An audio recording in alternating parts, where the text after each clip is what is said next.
And they're not. KTCK Dallas Fort Worth, KTDK Sanger, KPLX HD2 Fort Worth, a Cumulus station. What's happening? Who's messing with my programming?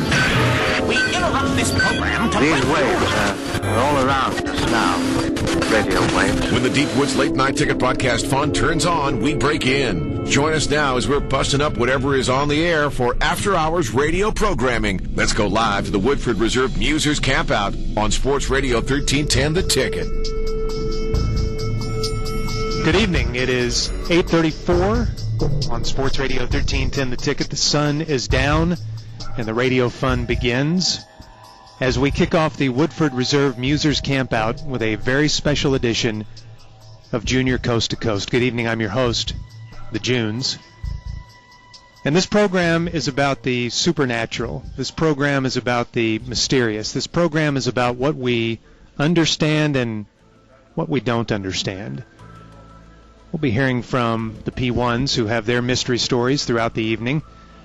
But let's start out with a few making news. Dateline, Roswell, New Mexico, where according to reports, the government is keeping aliens frozen and hidden from America. Now, you've heard these reports before.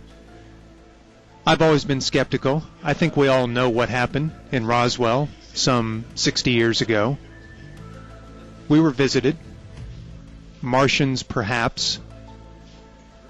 The government got what they could in the struggle. Spaceship wreckage, things like that. And a few Martian bodies. They put those Martian bodies on ice, and now it's coming out that they're hiding the Martians from us, the tax-paying Americans. I won't stand for it. Dateline, Stillwater, Oklahoma. Two men are out in a field about to do something to a goat when a bright light appears overhead. They stop, the goat escapes. The two men, reportedly wearing Oklahoma State garb, stare into the heavens, and before they know it, they are levitated into what is believed to have been a spaceship, possibly from Mars. They were looked over by a gigantic eye. It's the only life form that they reported seeing. The eye seemed to be examining the human form of both of the rednecks. And before they were deposited back on terra firma, both rednecks were anally probed. This is something that is very common in UFO sightings or any time there has been contact with extraterrestrials. It apparently is, if you've listened to this program before, it is the way the aliens can find out the most about the human form. Or they just get their jollies out of it. I don't know. Dateline, Raleigh, North Carolina, 2 weeks ago. 6 men, 1 woman on a camping trip. They were supposedly there fishing. Apparently the woman was the only one that caught anything. She came back with a big red snapper. The men didn't catch any fish, but they did catch the attention of an alien spaceship. This one had all the markings of a ship straight from Venus. Now, these men weren't taken aboard the ship, but they did get a really good look at it. And they said it looked a lot like a Southwest Airlines jet, but with Venus markings. No first-class cabin inside, according to their eyewitness reports. And it seemed to, as a lot of these UFO reports go, it will stop. And that's what differentiates it from a normal jet. It'll look like a jet, but it'll stop and then it'll immediately change direction. That's what these witnesses reported. Now you tell me, is that just an outbound flight from Raleigh-Durham to Orlando? I don't think so. I don't think anybody believes that. In fact, in going through the news reports, not just the Raleigh story, the Roswell story, the Stillwater story, in the past 6 months, there have been 17,424 reported UFO sightings.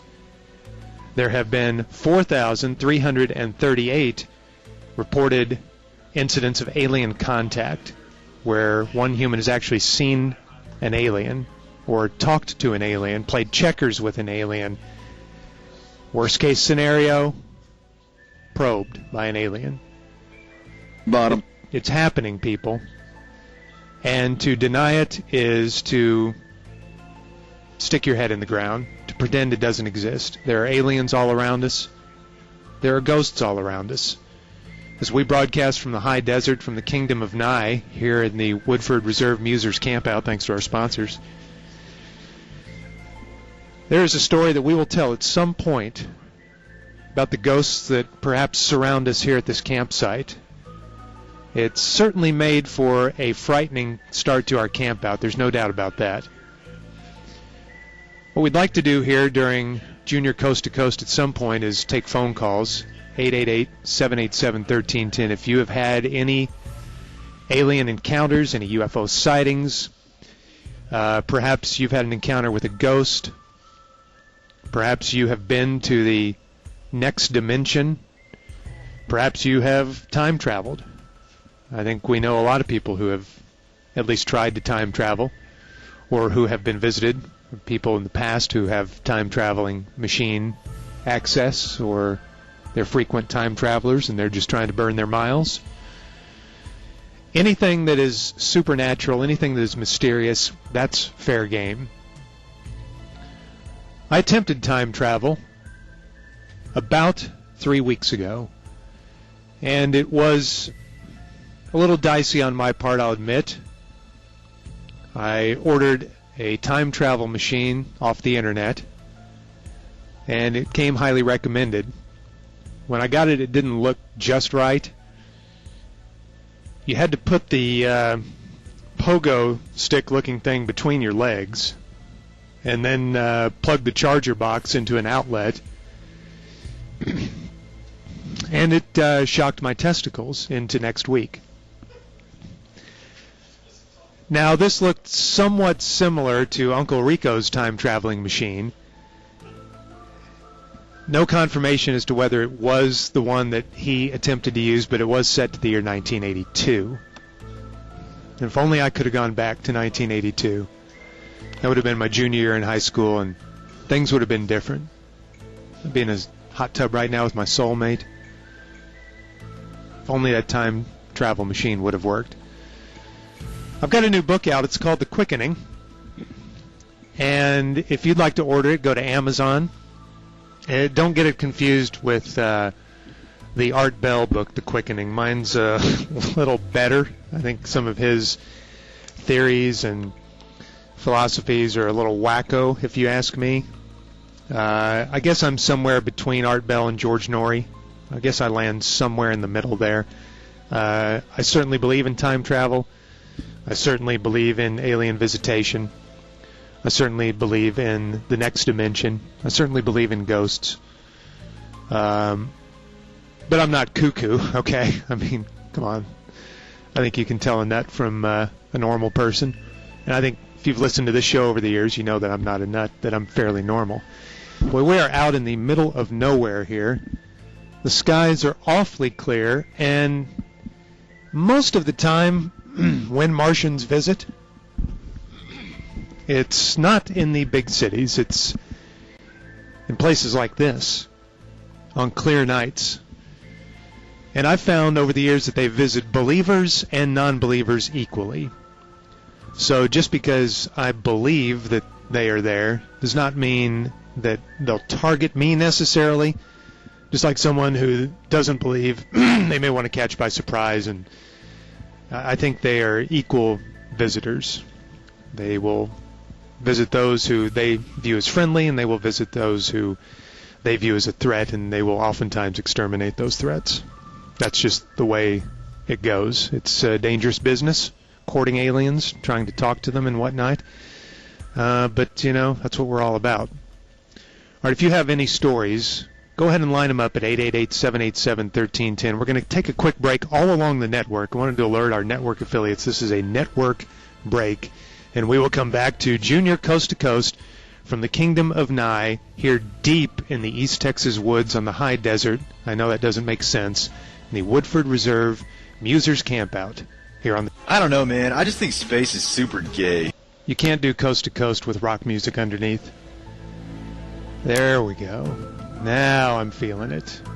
This is Junior Coast to Coast. I'm your host, the Junes. It's 8:53 here from the Kingdom of Nye. We're going to go to your phone calls here momentarily. Any stories that you have, alien visitation, ghosts, anything dealing with the supernatural, the next dimension, but I saved the most disturbing story in the news for last. Dateline Moose Whack, Canada. A Canadian man is walking his dog in the middle of the night. He hears a noise behind him. He looks up in the sky and he sees an unidentified flying object. He described it as looking like Pinky Tuscadero's car from the Happy Days episode when she was in the Demolition Derby.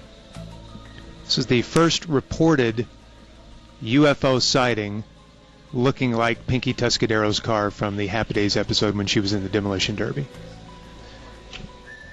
It landed, startling his dog. The dog ran off.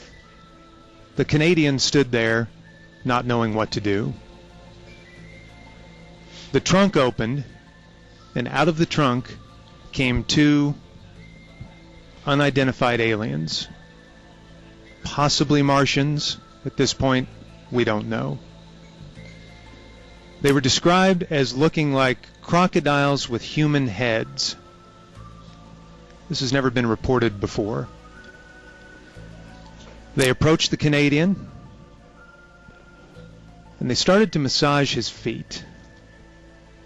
This also never reported before. This is a UFO/alien encounter unlike any other. A spaceship that looks like Pinky Tuscadero's car from the Demolition Derby episode Happy Days. The aliens looking like alligators with human heads, and their first contact with humans to massage the feet. The Canadian thought that was going to be it. After the foot massage, he was grateful, still confused. But before they left, they did the unthinkable, the unspeakable. They performed a penile probe on the unsuspecting Canadian. We have had many reports of anal probing over the years. If you've listened to this show, you know that. This is the first documented report of a penile probe. It lasted 17 days. Oh, jeez.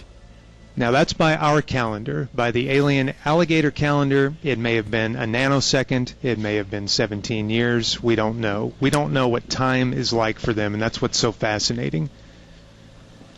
It is my expert opinion that they got a bit confused. They wanted to look like humans, but maybe they only spent a little bit of time in the Everglades, or they're just unsure as to what the human form was. They tried to adapt the best they could. They took on the body of an alligator, the head of a human. Whatever. The despicable action of probing penilely is something that has now been documented one time in Moose Whack, Canada. One Canadian. And that's now what we're dealing with going forward. As humans, we need to be prepared. Any encounter, we have to know that they want to get to know us, and sometimes via the most intimate ways. By the way, he recovered and said that he quite frankly enjoyed it. Said 17 days was a bit long, but the foot massage combined with the action below the waist, he said he was pretty pleased. All right, let's take some phone calls. Any stories that you have of the supernatural, alien visitation, ghosts, the next dimension, anything, 888-787-1310. And we start off west of the Rockies. Hi, you're on Junior Coast to Coast. How are you? Hello, west of the Rockies. Hello, are you with us? Oh, my God. Hello? Let's just hope he hasn't been abducted. Yes, are you there? Yes. Is this Coast to Coast? Yes, go ahead, please. You're on the air. Okay. Thank you, Junior. I had a experience about 2 or 3 years ago, and it was the paranormal type. Interesting. And it takes place, it was after a softball game. We had all gone to the restaurant off Greenville, Snuffers, in Dallas. And this is actually, I found out later, this has been proved, people have said that this is a haunted restaurant and towards the bathroom because, of course, bikers used to go there. And I believe 2 bikers, I've always heard that they were killed in a bathroom. I've heard that. And so, we were hanging out, and I went to the bathroom. Not knowing this, of course, as I found out about the story later. But as I was washing my hands, I could definitely feel the room getting much colder, and had a very, very eerie feeling towards it. Mm-hmm. And as I was sitting there, finished washing my hands, I could feel a presence in the room. And I was frozen, and I turned, and I could definitely see an presence. It's hard to make clear what it was. Being human nature, I had to find out. And as I walked over and I leaned around the corner, I could definitely see 2 apparitions of motorcyclists. And they were naked and making out with each other. Oh, my God. You poor man. So I didn't know that ghosts had, those kind of tendencies, but... Now, were they? Let me clarify something here. Were they both male motorcyclists? Well, the one was definitely male. So one could have been female. Well, I say that because it was wearing a ballerina skirt, and so I couldn't tell. Could have been dressing up, though, for his partner. My thoughts exactly, Junior. You may have seen one of the rarest of all apparitions, and that is the double gay Harley ghost apparition. I've only heard of this happening one other time, and it was at a biker bar in Carlsbad, California, 1979, I believe. If you have indeed seen this, this is one of the true rare apparitions. I guess congratulations. It took a lot to call, and I really appreciate you taking the time. Hang in there and try to learn from it, because they were trying to teach you something. Maybe I'll join, Yeah, maybe they were trying to teach you something. Maybe they were letting you know that you need to be gay, or that you need to start riding a Harley or something like that. Thank you for your time and courage. Let's move on and go to the wild card line. Hi, you're on Junior Coast to Coast. Hello, wild card line. You're on the air. Hello? Yes, you're on the air. Oh, hi there. Junior, first of all, I'd like to thank you for your courage. It's good to talk to a man who's a fellow believer. I believe you, like me, are a man who believes the truth is out there and is willing to drink as much bourbon as is necessary to find that truth. Amen. But before I get to my story, I'd like to share something I read on the aliensareus.org blog today, in the Andromeda blog, indicating that 2 aliens from Alpha Centauri 220 or 221, whatever it takes, were being kept frozen along with the dead body of Osama bin Laden in a stand-up freezer in Gordon Keith's garage. Did you say you read that on the Andromeda blog? I did. You can't trust anything you read on the Andromeda blog. I know the guy who writes that, and he is a lunatic. And so, you talked about the bourbon earlier. This guy, he lives on bourbon. So take it with a grain of salt. Thank you so much for setting me straight. And now to my story. This is actually about a friend. I would never say this happened to me. He's a barrel racer, one of the few male barrel racers in Texas. Mm-hmm. And while barrel racing at night with the 16-year-old daughter of the dean, he was abducted by aliens. And when taken into the ship, was met by the ship's captain, who, amazingly enough, was Barbaro. Barbaro, in fact, was not a racehorse, but an emissary from a faraway galaxy who was sent to Earth to negotiate with our government. But when those negotiations broke down, they had to find an elegant way to allow him to leave the planet. And so they fabricated the breakdown, the Preakness, and he was supposed to leave immediately. However, his ship was caught in traffic around Saturn. And so it took many months for them to go on with this charade about his continuing recovery until finally his ship arrived and he was allowed to leave. And Barbaro said to my friend, please do not feed your dog horseflesh. And that really spoke to me. Thank you for your call and your courage. That story is 100% believable. It's almost never made sense until now, the Barbaro thing. Exactly. And, you know, he talked about Barbaro's ship being hung up in traffic around Saturn. If you've known anyone or talked to anyone who has traveled via spaceship around Saturn, the design of the rings, which is where most of the space travel occurs, is ridiculous. It's like Central Expressway or LBJ. They weren't thinking ahead. And so you do get caught in the rings round and round and round. Easy to believe that a spaceship could have been caught up there. And also easy to believe that aliens, super intelligent alien beings, would inhabit an animal to do their work here on Earth. It's the last thing we would think, right? And so it's genius.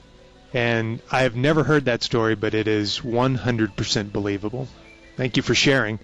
Let's go east of the Rockies. You're on Junior Coast to Coast. Good evening. How are you? Good morning, James. How are you? It's a pleasure to participate in your show. Quick question. You're not time traveling right now, are you? I actually am time traveling. It sounded like it. I knew it. That's one of the points I wanted to make. I do have a time machine of my own, self-constructed.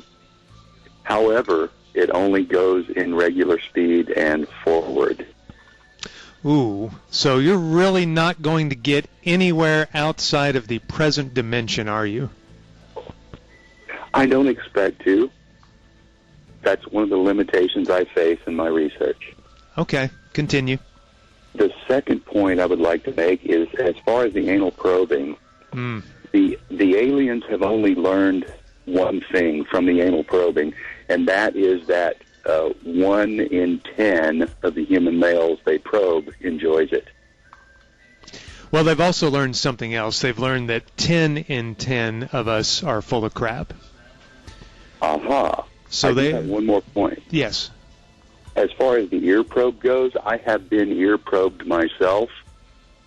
Ear probed at my doctor's office. It only takes a few seconds, and she gets my temperature. Okay, but this was not done by an alien. This was done by a nurse.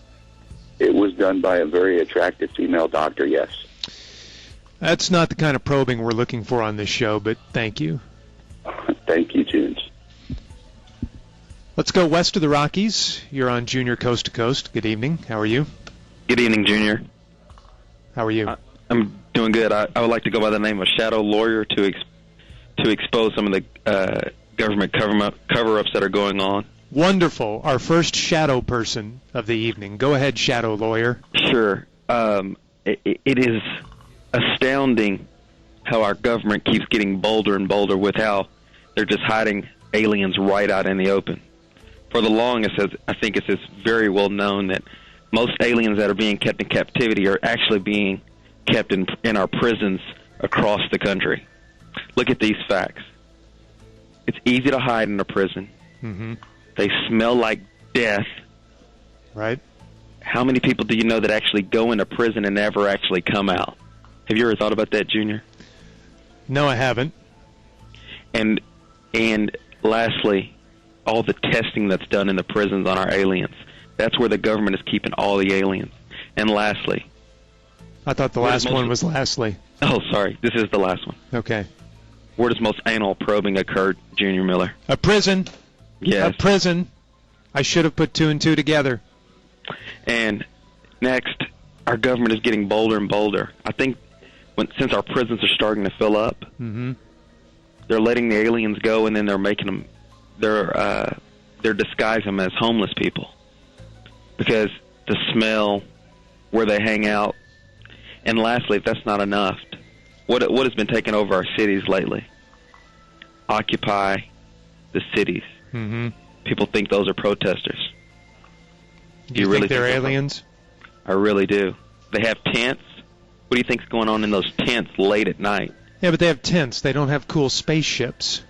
But they're not aliens unless they have cool spaceships. But But did you notice how the spaceships, the tents? This is crazy talk. Get off the air. This is crazy talk. Let's try to regroup. It's 9:09. This is going to be a network break, so let's alert all of our network affiliates. This is a network break.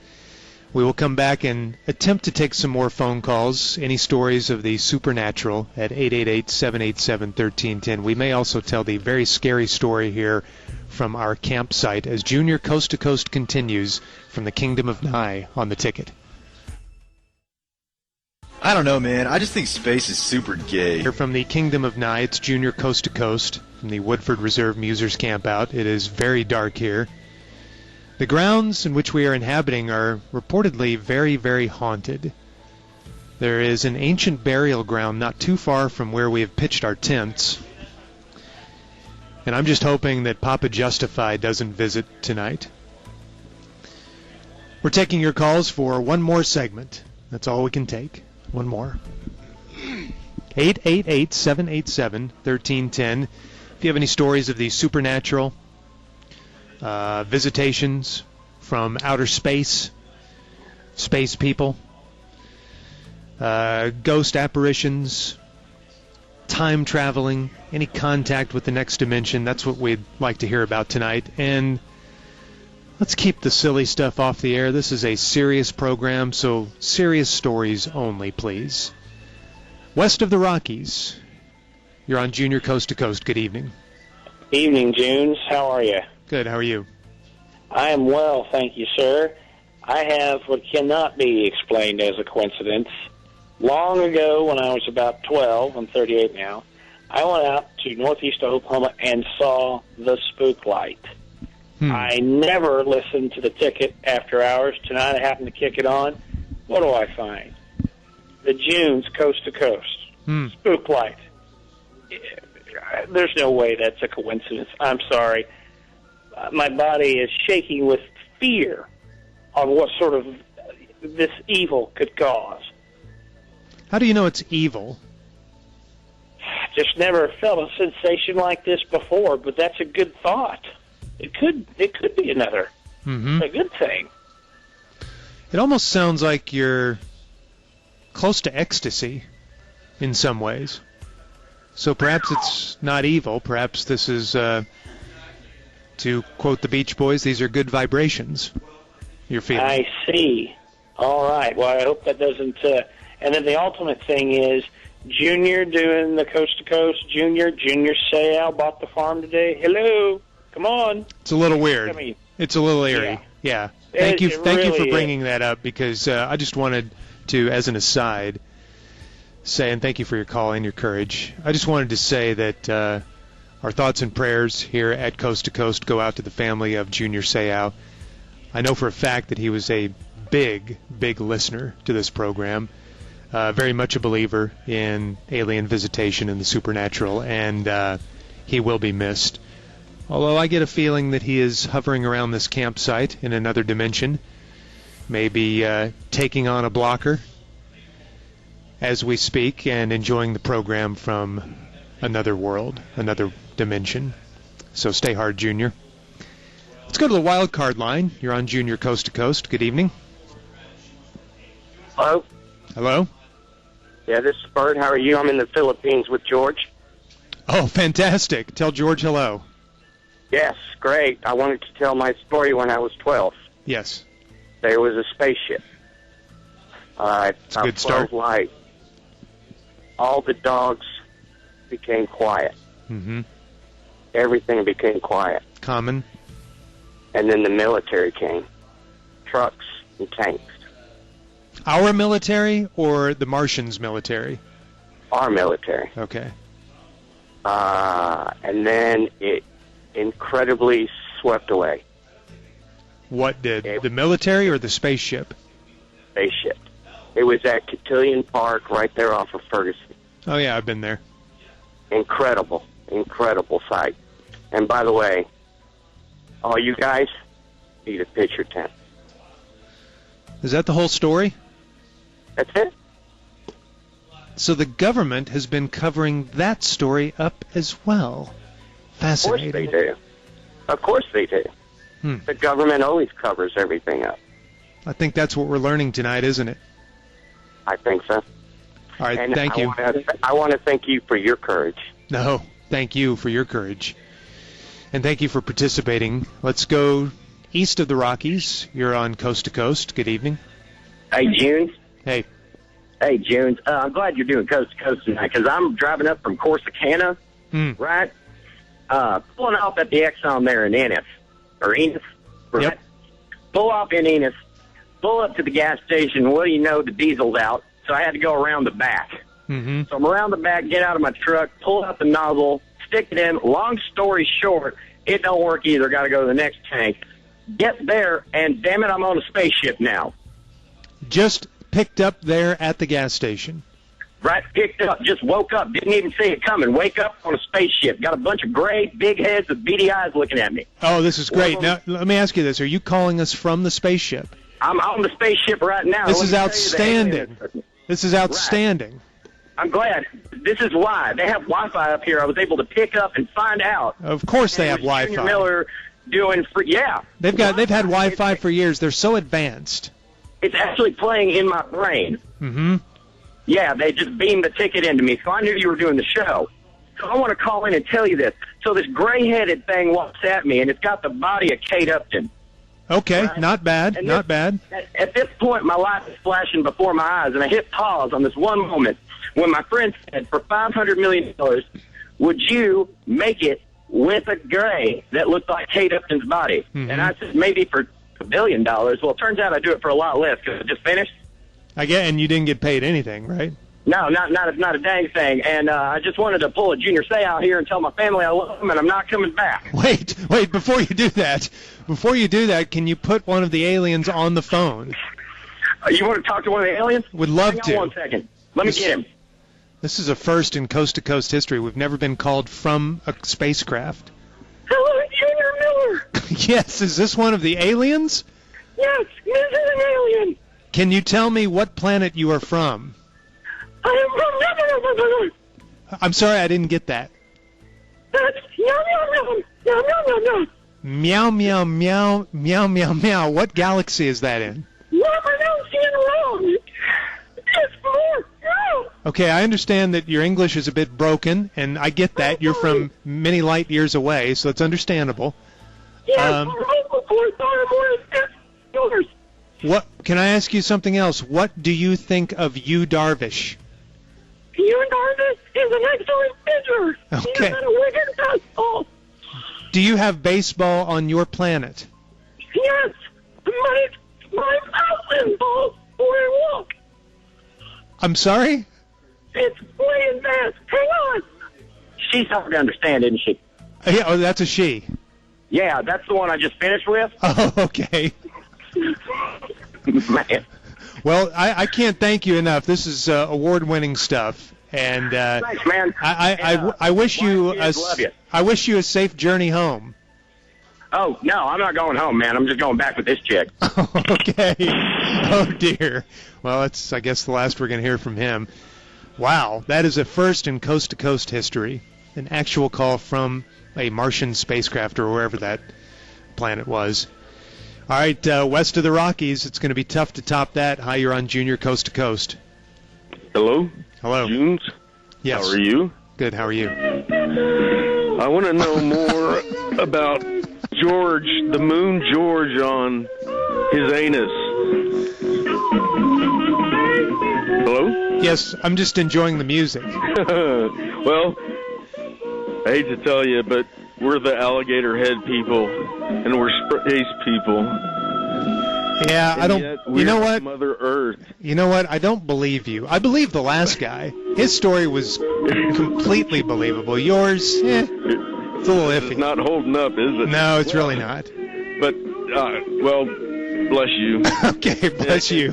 Good luck with your bottom. Okay, thank you for calling. Bye. Let's try the wild card line. Hi, you're on Junior Coast to Coast. Good evening. Hello. Hello, wild card line. Go ahead. Thank you for your courage, Junes. Thank you. And I'm a little shaken up by the previous story, an actual live alien. That's, for us believers out there, that's pretty hardcore. If that doesn't net this show the Marconi next year, then I don't know what will. Well, this might top it. I'm about to expose some deep-rooted ticket undercover work that I've done. Okay. My name is Now, the Ticket, that's one of our affiliates. That's our Dallas-Fort Worth affiliate, I believe. That's correct. That's correct. Thank you for the clarification. Mm-hmm. My name is Gus, but that's a fake name. And I'm going to tell a very personal story about what happened at Ticket Stock 2 years ago. Okay. I took my mom, who was alien and who was since passed. It was her last wish to meet George. Did you say your mom was alien? No, she wasn't. She is now, and that's part of the story. Okay. So her last wish was to meet George. So I took her to the Plano Center, and I wheeled her in with the oxygen tank. Mm-hmm. And I get up to George, and he's there to meet her, and he shakes her hand, and all of a sudden my friend yells out my name. He says, Gus, and I turn around. And when I turn around, I'll be damned if George had not only probed my mom, but lanced her in the neck with a pitchfork. Now, are we talking George Dunham or George DeJean or George Brett or... Thank you. It was both George Brett and George DeJean. Okay. And I'm very upset. But I truly believe that this is why Ticket Stock is no longer at the Plano Center. Interesting. The ghost of my mother resides in the rafters and is waiting for the return of the ticket. With It's a pitchfork, very controversial. with a pitchfork in her neck. Yes, and her anus.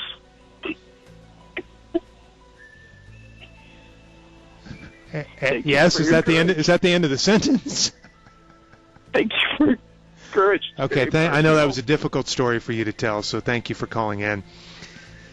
The use of the pitchfork, I don't understand. That's why that weaponry? I don't get it. West of the Rockies.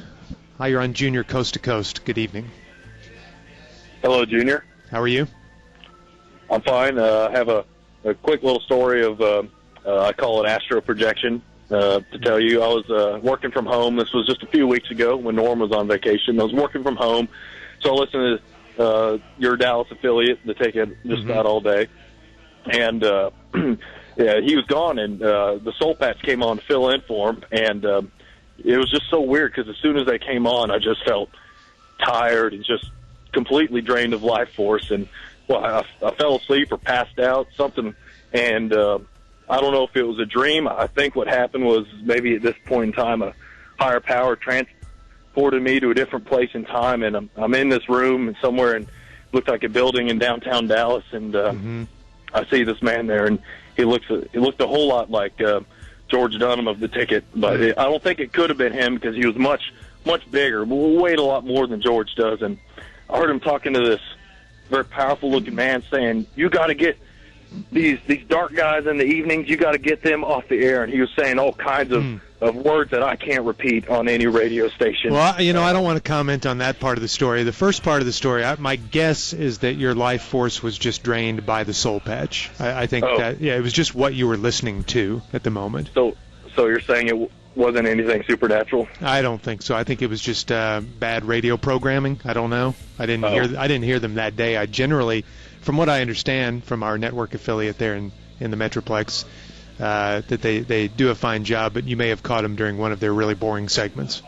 Oh, I see. Yeah. Well, in that case, just no funeral, I guess. All right, fine. I can arrange no funeral for you, no problem. Let's go to the wild card line again. Hi, you're on Junior Coast to Coast. Hello. Hello, who's this? This is one T-back ball sack. This is long distance. Where are you calling from? I'm calling from Kandahar. I've been listening. I listened to you last year and year before. This has been weighing on me more than a turbine filled with plastic explosives. What has been weighing on you? This whole thing, this visitation I got, it was a night like this one. Please listen. Please relax and listen to me. It was a night like this one. And I was out in the desert attempting to make a duty in that big cat box I live in. And I've got body parts in my beard and there's scrotums and they're all blown up. But I've had those parts on my chin, but now they're all blown apart. But anyway, all right. Get rid of this guy. He sounds like a bad Adam Sandler character. Let's try to end on a high. And our best calls have been west of the Rockies, so let's go west of the Rockies. Hi, you're on Junior Coast to Coast. Hi. Hi. I listen. This is an urgent call. I'm an historian who is studying what happened this coming couple of days, and I didn't realize that this program happened. Now I know, and I need to make a warning to him to stop this. Okay, so you're obviously time traveling. When are you calling us from? I'm calling from 2310. We have read all about what happened over the next couple of days with this whole trip, this whole camping thing. Yes.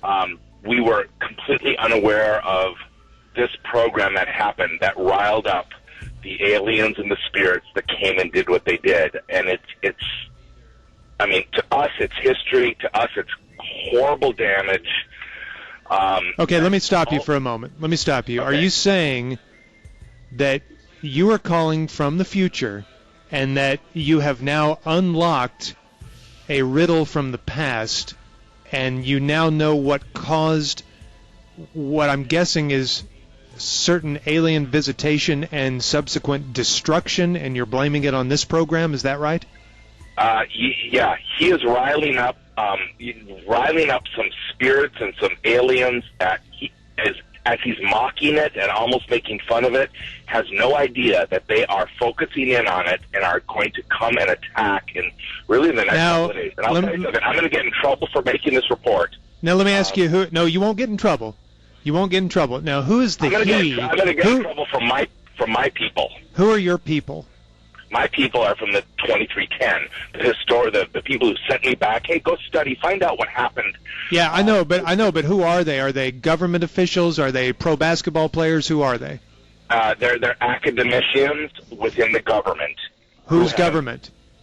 At that time, it's a world government. It's a one world government, and they have said what changed the course. This was just part of it, but the riling up through the mockery of the existence. Now, who are you accusing? Who are you accusing of mocking the aliens?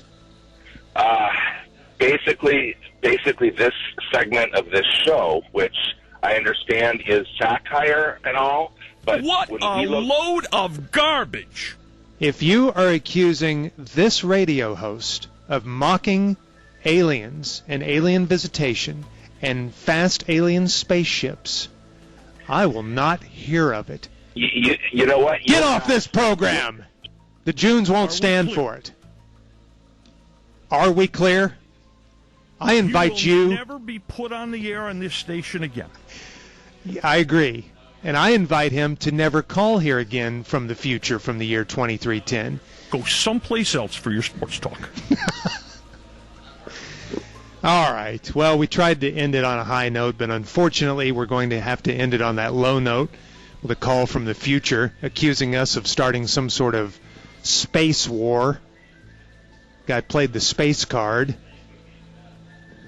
I think we treat aliens, planets, ghosts, cool, fast spaceships, the other dimensions, time travel, all of that with the utmost respect. And if I didn't think we did that on this program, I wouldn't do it anymore. I'd walk away. I would just walk away. Just like Art and just like George, I would walk away. But I think we do a pretty good job here at Coast to Coast, and I'm going to have some wacko call in and tell us we don't, and tell us that we started some sort of space war. That's not what we're all about. All right, that wraps up this edition of Junior Coast to Coast. I want to thank TC for his technical prowessing back at the mothership. Tony, engineering out here, thank you, sir. The Kingdom of Nye, the high desert from the deep woods and the Woodford Reserve Musers Campout. Thank you to all of those with the bravery to call in and share their personal stories. Until next time, I'm the Junes. Keep your goals high and your sticks low.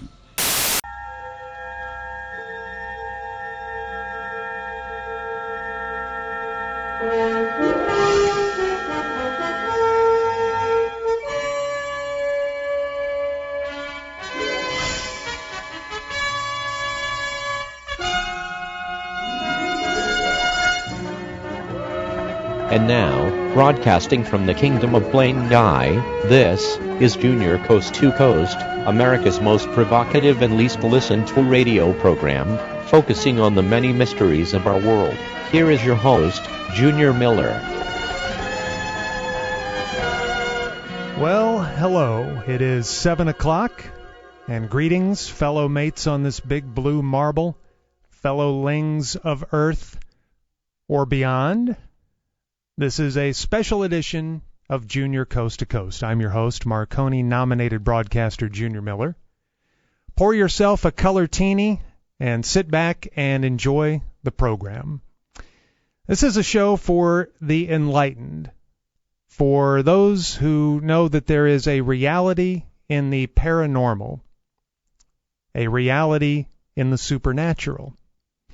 We here at Coast to Coast know of the third and fourth worlds, and tonight we will explore everything that is going on outside of the one world that most of us just blindly wander through on a day-to-day basis. This program looks at space travel and time travel, ghosts and shadow people, mythical creatures, or are they? We don't ask the question why. We ask the question, why not? And I'm really excited about this show. Coming up at 7:15, I want you to be with us because we're going to be joined by a very special guest. I worked extremely hard to line this guy up. It is someone who I believe is responsible for the disappearance of Malaysian Air Flight 370. If you can believe it, we are approaching the 1-year anniversary of the plane vanishing into thin air, and I think we're going to get the real story coming up shortly. At least I aim to get the real story from our guest. But first up tonight, an update on an old friend. Most who listen to this program know that the Earth is full of creatures, large and small, humans, dogs, cats. Get that cat out of here. And monsters.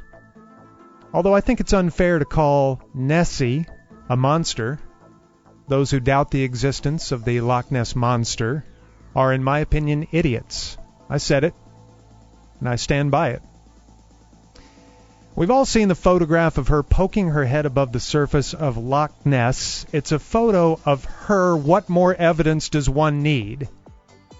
And now, with a Nessie update, a report filed by a correspondent of unknown origin. Last week, Japanese scientists placed explosive detonators at the bottom of Lake Loch Ness to blow Nessie out of the water. Sir Court Godfrey of the Nessie Alliance summoned the help of Scotland's local wizards to cast a protective spell over the lake and its local residents, and all those who seek for the peaceful existence of our underwater ally. Let's notice the code word "esplaced" being used. Clearly, the Japanese scientists working through this reporter to send a message to those who perhaps have an interest in either helping Nessie, hurting her, or locating her. They were unable to slip it by us, though. And we've got Nessie news from Great Britain, dateline February 5th. 7 days ago, a mysterious sea creature was photographed swimming against the current on the Devonshire coastline. Shocked bystanders spotted the unusual animal about a half-mile offshore in Plymouth Sound. A Mr. Alan Jones was among those taking snapshots of the bizarre creature, which he said resembled a huge crocodile.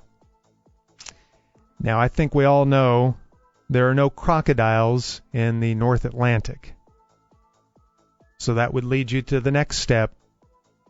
That was Nessie. Mr. Jones said it must have been 20 feet long. Clearly it was just the spine of Nessie, perhaps the top of her head, because we all know Nessie is a much greater size. There were other people, they say, asking him, Mr. Jones, if he could tell what it was because it looked so unusual. He said, I've never seen anything like it. The first thing that struck me was that it looked like a huge crocodile. The creature moved in circles, appeared to curve its shape, and then moved a considerable distance from left to right. It turned, and then it moved back the other way. And then it disappeared. Now you can see the photographs that Mr. Jones was able to snap. So we have the original and famous photograph of Nessie. We have these new photographs that Mr. Jones snapped. What more evidence do we need? Well, weeks ago, on another stretch of water, there was another Nessie sighting. And this particular individual videotaped the entire encounter. Footage shows a shadowy figure briefly emerging from the depths of Loch Ness, and then it disappears again into the choppy water. This was about 500 feet from the shore of the lake, and it was captured by a Mr. Richard Collins, who seems like a pretty credible person to me. He counts himself among the cynics of the Loch Ness Monster, but now, after seeing it and after taping his experience, he believes in Nessie. Quote, as I was watching, I was thinking, what the hell is that? I don't really believe in anything like that, but now I do. I'm not saying it was a fire-breathing dragon and I never saw teeth or anything like that, but I must have thought there was something there if I stopped to take the pictures. His wife was also there. She witnessed it. 2 witnesses weeks ago at Loch Ness. A recent witness 5 days ago. Not really at the lake, but close by. And countless witnesses over the years. If you are listening to this and you still don't believe in the Loch Ness Monster, I don't know. All right. Later in the program, we're going to get into alien abduction and time travel. I have found a portal here in North Texas that I will tell you all about. But coming up next, we explore the disappearance of Malaysian Air Flight 370, and we bring you the most exclusive interview ever heard.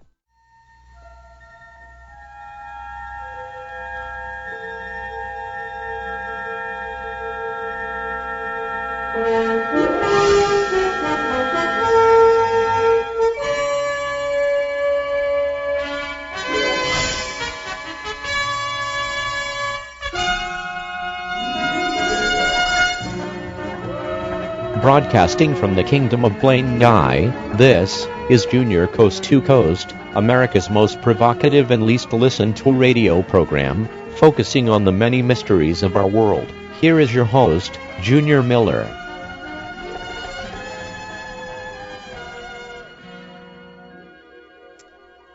Well, so happy everybody is with us here on this really mysterious Thursday evening. This is one of the most mysterious nights I can ever remember, and we have reconvened Junior Coast to Coast. Coming up later in the program, we're going to talk about alien abduction. We're also going to talk about time travel, because I have discovered a portal right here in our own backyard that will facilitate time travel. You will not want to miss this segment. One story that I've been interested in, and that I cannot believe is almost 1 year old, is the disappearance of Malaysian Airlines Flight 370. The plane disappeared on March 8th of last year. Interestingly enough, it was a Saturday. Now, we have been told by world leaders that the plane crashed into the China Sea. And if you believe that, then I've got some swampland in Florida that I'd like to sell you. We've been told that all passengers have gone missing. And if you believe that, you probably also believe that wolverines make good house pets. I have long suspected that that plane is still with us somewhere, and it has not been blown apart. I have long suspected that the people aboard that plane are still alive, and I have long suspected that aliens took their spacecraft, captured our aircraft, and took it somewhere for observation, but I cannot confirm my suspicions. However, joining us now on the wild card line, and this is a great get for this program, is the leader of the Martian people, Belzar. Good evening, Belzar. I guess I would say good evening, but I'm not really sure if it's morning or evening right now where you are on Mars. We do not have morning or evening on my planet. We have only interstellar standard time. We have clocks, but they feature just one number, and therefore time never changes. Well, okay, even though you don't have time, we thank you for yours, and I wondered if you'd be willing to do an interview with someone from Earth, so we are very, very grateful. Don't mention it, home slice. There. Did the use of that term endear me to your listeners? Well, I don't really think that's necessary. You don't have to dress it up like that. I am a big fan of your parking ticket. I listen all the time on my shortwave radio. I'm sorry, did you say parking ticket? My bad. That is what we call a radio show on Mars, a parking ticket. We have many different terms than you have on Earth. Okay, so what do you call a parking ticket? A kick drum. Okay, I see. I take it English isn't your first language on Mars? No. Actually, we speak Portuguese. Weird how that happened. Many years ago, we focused on Brazil in order to study human beings. I think because of the bikinis in Rio. Anyway, long story short, we fell in love with the Brazilian culture, the food, the soccer, to a lesser extent the basketball, although one of the most popular athletes on our planet is Thiago Splitter. So for a long period of interstellar time, everyone on Mars wanted to be Brazilian, a long enough period where the official language of the planet changed to Portuguese. But I will speak English for this interview. Okay, thank you. We appreciate you speaking English for us. Has any of our American culture influenced your planet at all, or just Brazilian? No music, no literature, no dance, just one television program. For the last 17 Martics, the number one television program on Mars has been The Jeffersons. We are not prone to laughter, but that show, man, that show gets me. When Mr. Bentley has to ask Mr. J to walk on his back, man, that cracks my ass up every time. Okay, well, I'm sure it does. I'm glad you have a little influence from the United States. But Belzar, while we appreciate your time, we have very serious business to talk about. Malaysian Air Flight 370 disappeared over the South China Sea almost 1 year ago, still missing. Governments here on Earth would have us believe that it crashed into the ocean. However, not a single nut or bolt has been found, and there are many who believe that something else happened to the plane, something world leaders don't want us to know about, because they're afraid the truth will panic the masses. So I am here to ask you directly, because I've always suspected your people. Belzar, do you know anything about the disappearance of Flight 370? I will not answer in absolutes. However, if my people were interested in that flight, it would have been easy for us to assume the craft. What does that mean? What does assume the craft mean? We could assume it. We could make it ours. I will not deny that we have interest in your aircraft, despite the fact that we have spacecraft that can travel at 10 times the speed of sound and can travel across the Milky Way in no time. We have always been fascinated with your airplanes. We never had airplanes on Mars. We went straight from the Model T to spaceships. So, I, hypothetically, could command 7 of my space modules to surround the plane, and they could trap the plane in a giant web of really sticky stuff. We could then assume the plane and return to Mars, and where there we would examine it further for our cause. Okay. So I guess we're going to have to speak in hypotheticals. Hypothetically, if you did that, what would happen to the passengers and the crew? If we did this, and I'm not saying we did, we would make sure that the Earthlings would be safe. How? They would be unable to return to Earth because of what we call the intermolecular transformation and decompression process. However, we would give them all good jobs on our planet. They would earn something like 3 million Marsecs a year, doing very little as compensation for not being able to return to Earth. They would live in nice neighborhoods. They would, as we say, be living the Martian dream. Okay, Belzar, I don't know what to do with this information because I think you assumed the plane, to use your term. And it sounds like you've thought it through, but you are saying for the record that you did not? Belzar? Can I get you on the record? Did you or did you not assume Malaysian Airlines Flight 370? I am being told by my PR people to give you no further comment. They are telling me this was a bad idea. They are telling me that you can only ask me sports questions from here on out. I think Monte Ellis is a badass, but his defense ain't that great. What do you think? Well, I don't really want to talk about Monte Ellis with you. I must go. I must go. End of transmission. End of transmission. End of transmission. Okay, well, I guess we've lost Belzar. But I think we learned a great deal in that interview. By the way, thanks to Fernando for tracking down Belzar's PR people and getting him on tonight.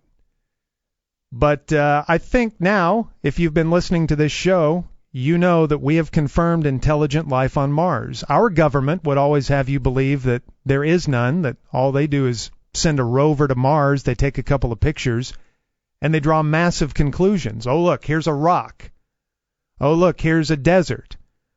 Well, okay, yeah, we see one little square foot of Mars, and then they tell us there is no intelligent life there. But you know what I've always said? Why not just pick up the phone and call? And that's exactly what we have done tonight here on Coast to Coast. And I can't wait to hear how world leaders will try to spin this. We didn't get Belzar on the record, but I think anybody who heard that interview now strongly suspects the Martian people. It is 7:24 here on the ticket. And coming up next, we are going to talk about alien abduction and time travel.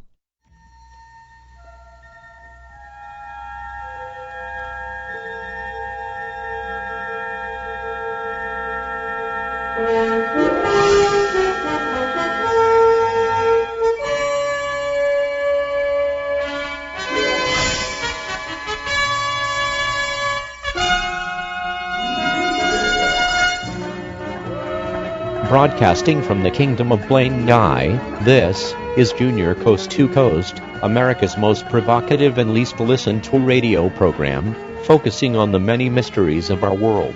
Here is your host, Junior Miller. Well, we're still trying to recover from that last segment and that exclusive interview with Belzar. I think he was telling us to read between the lines, which I think we all can. We're going to talk more about alien abduction later in the program. In fact, later in this segment, we will take your phone calls on either the east of the Rockies line, west of the Rockies line, or the wild card line. And I want to limit the conversation in this segment, at least, to either alien abduction or time travel. If you want to talk about Sasquatch, Nessie, any other creatures, we can do that maybe later in the program. If you want to talk about ghosts, we can do that later in the program. But I want to talk about either alien abduction or time travel because I have some exciting time travel news. I've been working with a scientist. He must remain nameless. And the possibilities of originating time travel from here in North Texas are very, very real. In fact, we've got some big news. We have discovered a time travel portal right here in our own backyard. In fact, it is actually in somebody's backyard in Garland. Now, unfortunately, I cannot disclose the exact location because it would be far too dangerous for every Tom, Harry, Dick, and Jane to go running into this portal without the proper education. And then what? You find yourselves suddenly in the Roman Colosseum in 150 AD fighting off a lion or a gladiator.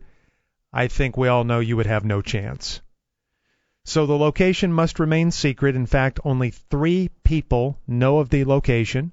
Myself, the unnamed scientist, and Cowboys guard Ron Leary. But do not try to get it out of him, David Moore, because we have all taken a blood oath and our lips are sealed. So we will take this information to the grave if necessary. So once we get it dialed in, the question is, where do you want to go? Do you want to go for a walk in the park with Socrates? Do you want to go sail the Atlantic with Columbus? Or do you just want to go back a couple of weeks to Lambeau and try to alter the Des non-catch ruling? You've got so many choices. But what people don't understand about time travel is that you have to be very, very, very careful.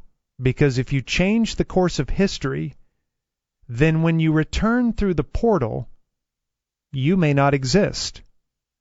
The world may not exist.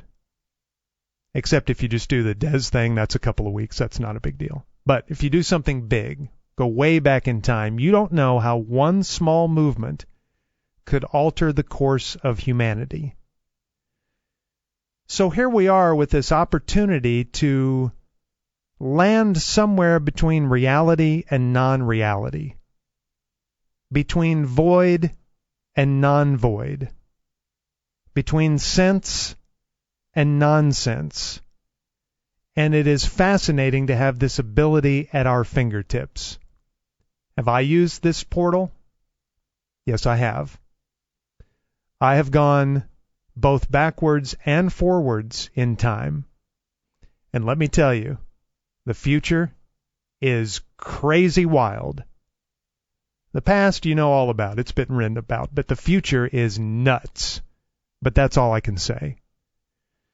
Now, I know we hear from people time to time talking about time traveling, and they've experienced this, and going through a portal in a backyard in Garland is not the only way to time travel. So if you have perhaps experienced time travel, we welcome your calls. Also, any alien abduction stories, we always welcome those, and we have a couple news stories that have hit the wires recently that we're going to get to momentarily. But we will work in some phone calls here in this segment if you would like. And why don't we start here if we've got a couple lined up. Let's go to the east of the Rockies line. Good evening. You are on Junior Coast to Coast. How are you? Hi, Junes. How are you? Good. How are you? I'm well. Hey, I love listening to you. I've always been a skeptic, but every time I listen to your show, I come around closer to being my gayness. But I'm curious, with aliens, I've always been a skeptic, and this is why. Why are they so interested in us? I mean, it's kind of obnoxious and arrogant to think that we're interesting enough for them to come see us. Why would they come visit us? I don't understand. Well, you don't think we are an interesting people? I just don't think we're interesting enough to people that have capability of, time travel and warp drive and all of that. I mean, we're so busy, watching sports and doing all other kinds of things. I just don't believe that we would be that interesting to somebody that's capable of basically visiting the entire universe and seeing all the wonders. Well, let me ask you a question. At some point in your life, have you been interested in a roly-poly or an ant or a spider? Yes or no? Just a simple yes or no. Oh, absolutely, yeah. Well, that is what the aliens may be going through. We are a highly developed species, the human being. We have intelligence, at least we think we do. But yet we have interest in the roly-poly or the ant or something that is so relatively insignificant. Well, why do we have that interest? Because we have an interest in everything. So you can see where someone from Mars or Jupiter or further out in the galaxy would have an interest in us, even if we are far beneath them. You know, that's actually a really good point. I never actually really thought about that. Thank you for your call. Thank you. I'm glad I could enlighten you. Let's go to the wild card line. You're on Coast to Coast. Yes, Junior, thank you for your courage. You're welcome. I'd just like to say there's another place for time travel in Dallas-Fort Worth, and it's related to all of these earthquakes. Where Texas Stadium is the epicenter of these earthquakes. And if you remember the game where Terrell Owens got knocked off the star, and then where Emmett went and slammed the ball down at the middle of the field with such force, it caused an opening in the time travel continuum where if you stand in that point during one of these earthquakes, you can be transported to any time in history. Not that I doubt your story, but why would it take so long from the time Emmett slammed the ball down to the time we first experienced all these quakes? Well, Emmett put a small crack in it, and I believe George Dunham will confirm this. The fracking and injecting the water back in helped open up this portal. It usually takes thousands of years when you have a smash like Emmett put down on the ground, but this has actually sped things up. It hasn't been a long time. It has actually been accelerated. So it's a combination of Emmett and fracking. That is correct. You know what? I buy that. I think that's believable. West of the Rockies, you're on Coast to Coast. West of the Rockies? All right, let's try east of the Rockies. You're on Coast to Coast. Junes? Yes. Thanks for the courage and for taking on these topics. And I think, first of all, if anybody doesn't believe that the Malaysian Airlines were abducted by aliens, they're a bunch of turkey sandwiches, if you ask me. I agree. But I wanted to share a quick story about alien abduction that I experienced, if you don't mind. Please. I grew up out in Springtown. You may have heard of it. But my father was teaching me to drive a tractor one evening, and all of a sudden we saw a flash of light. And next thing you know, we are in some unknown space. And we see a shadowy figure come out, and he introduces himself as Belzar, which it was interesting that you interviewed him tonight. I don't believe it. We just had him on. Listen to this. So as I go up to meet him, I get distracted, and when I turn around, not only has he shaken my dad's hand, but he'd also lanced him in the neck with a pitchfork. Uh-oh. I don't believe Belzar would do that. I think you're making this story up, because as far as we know, the Martian people are not a violent people. Well, I was probed after that, so... Get off this radio program. I think you're making that up. In fact, I read a pretty interesting article recently, because a lot of people who do not believe that we are visited daily, hourly, every second by aliens, they ask the same question: why don't the aliens reveal themselves to us? Well, this is one man's opinion, but it makes sense. He says, first of all, we have been in a perpetual war for most of our existence, if not all of it, some of which has been quite horrific. When you look at the numbers from World War I and World War II, all the deaths over centuries and centuries of fighting on this earth, well, if you are someone coming from another planet, let's just say Mars, where as far as we know, things are very peaceful, what do you think of it? Why would you reveal yourself to us, this unbelievably violent species? In fact, a good friend of this program, the noted actor Dan Aykroyd, had this quote once: Aliens do not make contact with us because we are a violent species. They don't want anything to do with us. They watch us. They were two white orbs over New Jersey when the tragedy of all tragedies happened on 9/11. Can you imagine what was going through their advanced minds when they saw 9/11? These humans crashing our highest evolution in aviation into our highest evolution in architecture. Like kids wrecking toys in a sandbox. They are disgusted with us, and rightfully so, because we are a violent people. So that's one reason. Another hypothesis is that the Earth's environment may not be suitable for them. Too little or too much gravity, radiation, not the right air or air quality, who really knows, but perhaps that's why. In conclusion, this man writes that we are seen as a greedy, dangerous, unbalanced race who love war, are short-sighted enough to destroy our own planet knowingly, and would freak out and come unglued in more ways than one if aliens announced their official existence. And now you wonder why they don't show themselves? Wildcard line. You're on Junior Coast to Coast. Junes. Yes.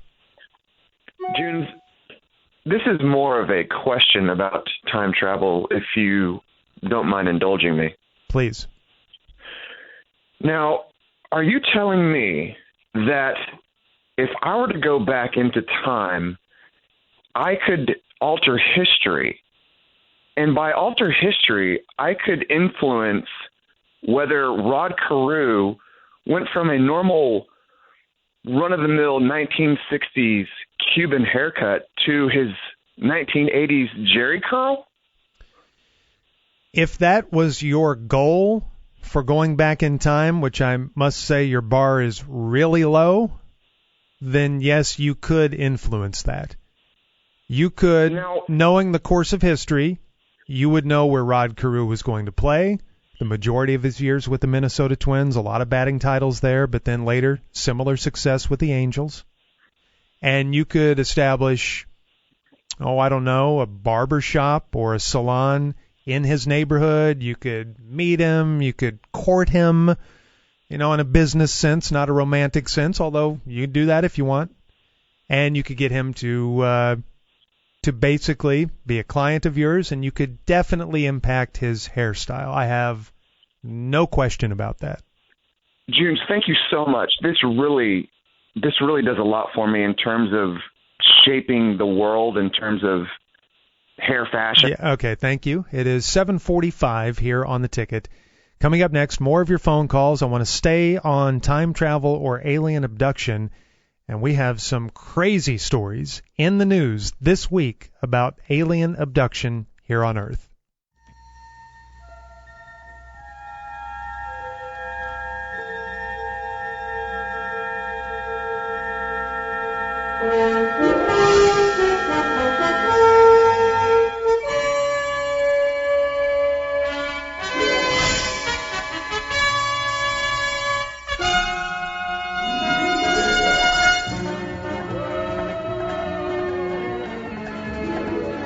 Is Junior Coast to Coast, America's most provocative and least listened to radio program, focusing on the many mysteries of our world. Once again, here is your host, Junior Miller. Well, we are having an interesting show this evening, aren't we? We proved the existence of Nessie in segment number 1. We had a visit with Belzar, the leader of the Martian people, in segment number 2. We didn't get him to say what I wanted him to say, that they assumed Malaysian Air Flight 370, but I think we know the truth after listening to him. And in segment number 3, we heard some interesting stories from some of our listeners. And before we return to the phones, and again, this segment I'd like to keep it either alien abduction or time travel, I do have a story from the Alien Abduction Conference. Now, about 100 people attend this conference each year, and someone who recently attended is 67-year-old Hillary Porter. And she told some pretty incredible stories. She says she is a sane, together person, and we have no reason to doubt that. This is what she said, quote, "I have been an alien abductee all of my life. I didn't choose this life. I didn't ask for any of this, but it has been happening for as long as I can remember." The first close encounter she recalls came when she was 5 and playing in the long grass in a field behind her home. She says, quote, "Suddenly there was a reptilian alien in front of me. It had scaly skin, black holes, and a little mouth. It wasn't tall, maybe 5 feet, but it was very strong. It grabbed my arms and pulled me towards a disc in a depression in the field. It dragged me underneath into a lift, and the door slid closed. The next thing I knew, I was in a room with consoles and colored lights and little figures moving around. I was stripped and thrown on some sort of bed. They took a really horrible sharp instrument and they were pressing it right all the way up my body while I was screaming." She says she can't remember anything after that. She believes this was not the first time, and certainly not the only time in her life, that aliens have abducted her and probed her. She is sure she was abducted while driving near Cardiff in the 1970s, this time by a hexagonal spacecraft. While she was hanging out bunting at a charity event, another spacecraft approached her years later. And all of her experiences have a common thread. Afterwards, she says she suffers migraines and feels very ill. Sometimes she will wake up with bruises. And I've seen a picture of her. Now, I don't understand why the aliens would want to probe her or really learn anything about her, but, we're not aliens. We don't know what they're thinking. She says that she's got a metal implant in her ear as well. And some people have said that's just wax. You just got to dig it out of there, but she believes that they have chipped her as we would an animal. Sorry about that. They have chipped this human being, and so they are tracking her every move. So hang in there, Hillary Porter, a 67-year-old who has had multiple experiences. And I know some of our listeners have had multiple experiences. All it takes is one to change your life forever. West of the Rockies, you're on Junior Coast to Coast. Yes, Junior, do you have me? Yes.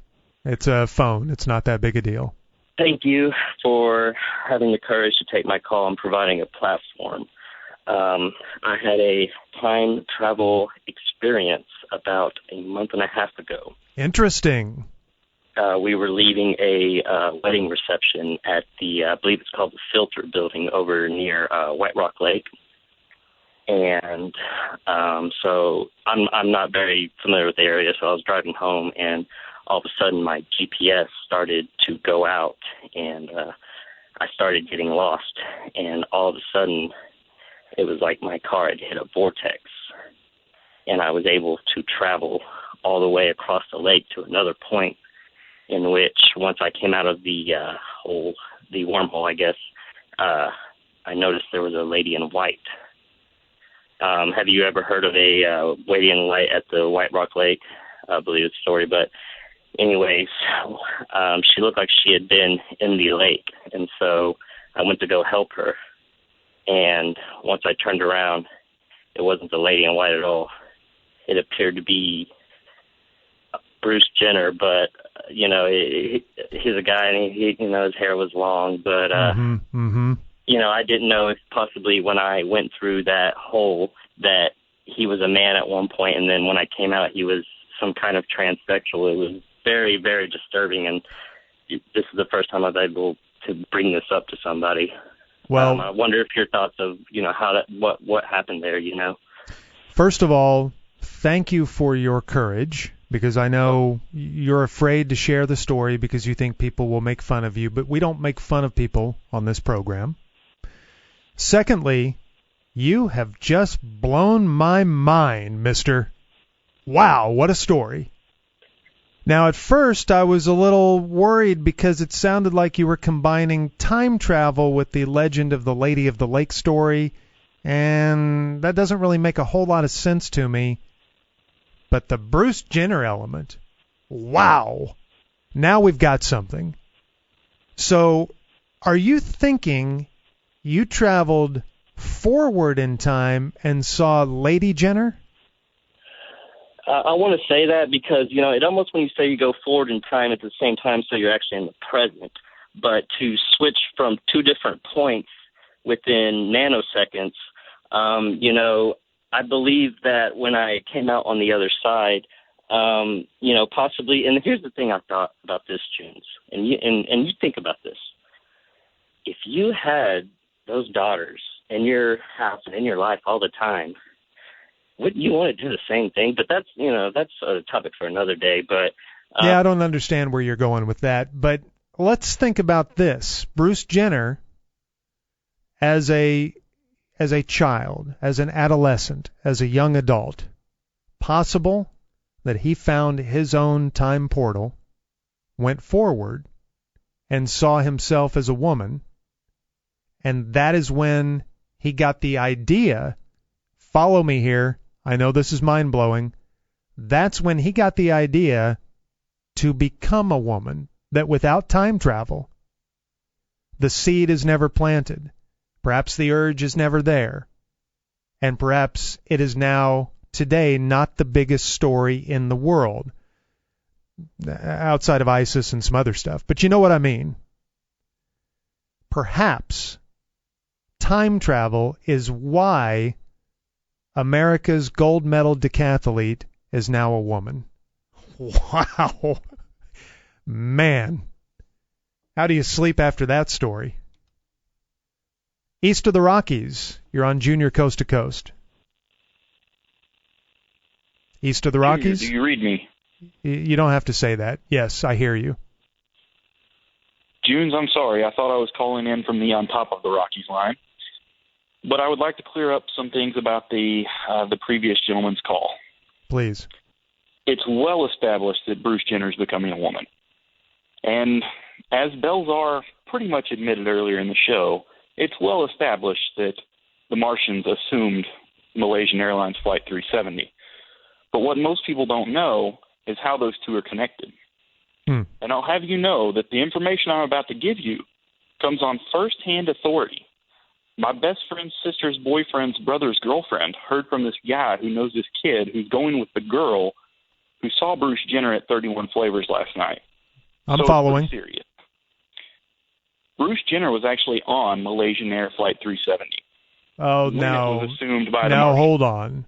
Now hold on. Junes? If this were true, You heard my source. If somebody of that notoriety, that level of fame, had booked a ticket and was on that flight, we would all know about it. Now, I'm not completely doubting your story. I'm just saying we would know about it. Well, there's an explanation for that, Junes. He booked it under his female name. Which is? Well, we don't know that yet because it was booked in the future. Ooh. Nice twist. All right. That is the first thing that I've heard this evening that I find hard to believe.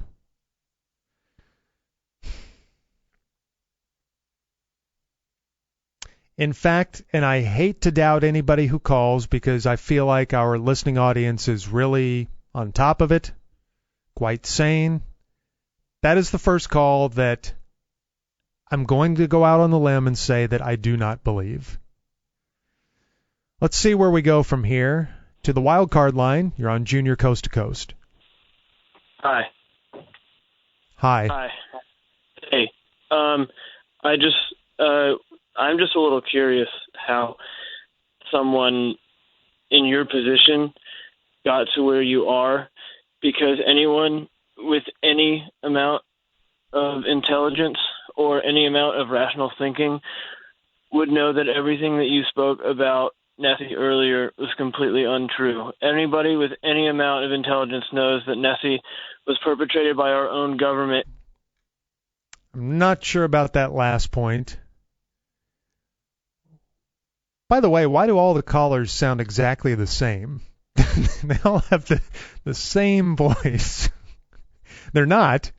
I know these are different calls from different people, but they all just kind of sound like the same guy that you might have seen on the movie Idiocracy. Anyway, I don't know where that guy was going. He was a truther, I guess. So a conspiracy theorist, fine, we welcome you to the program. I myself am a conspiracy theorist. But there's no need to get ugly. All right, we have many more calls waiting. We have other stories of alien abduction. And coming up next, we will touch on a topic that I know a lot of people enjoy, Bigfoot.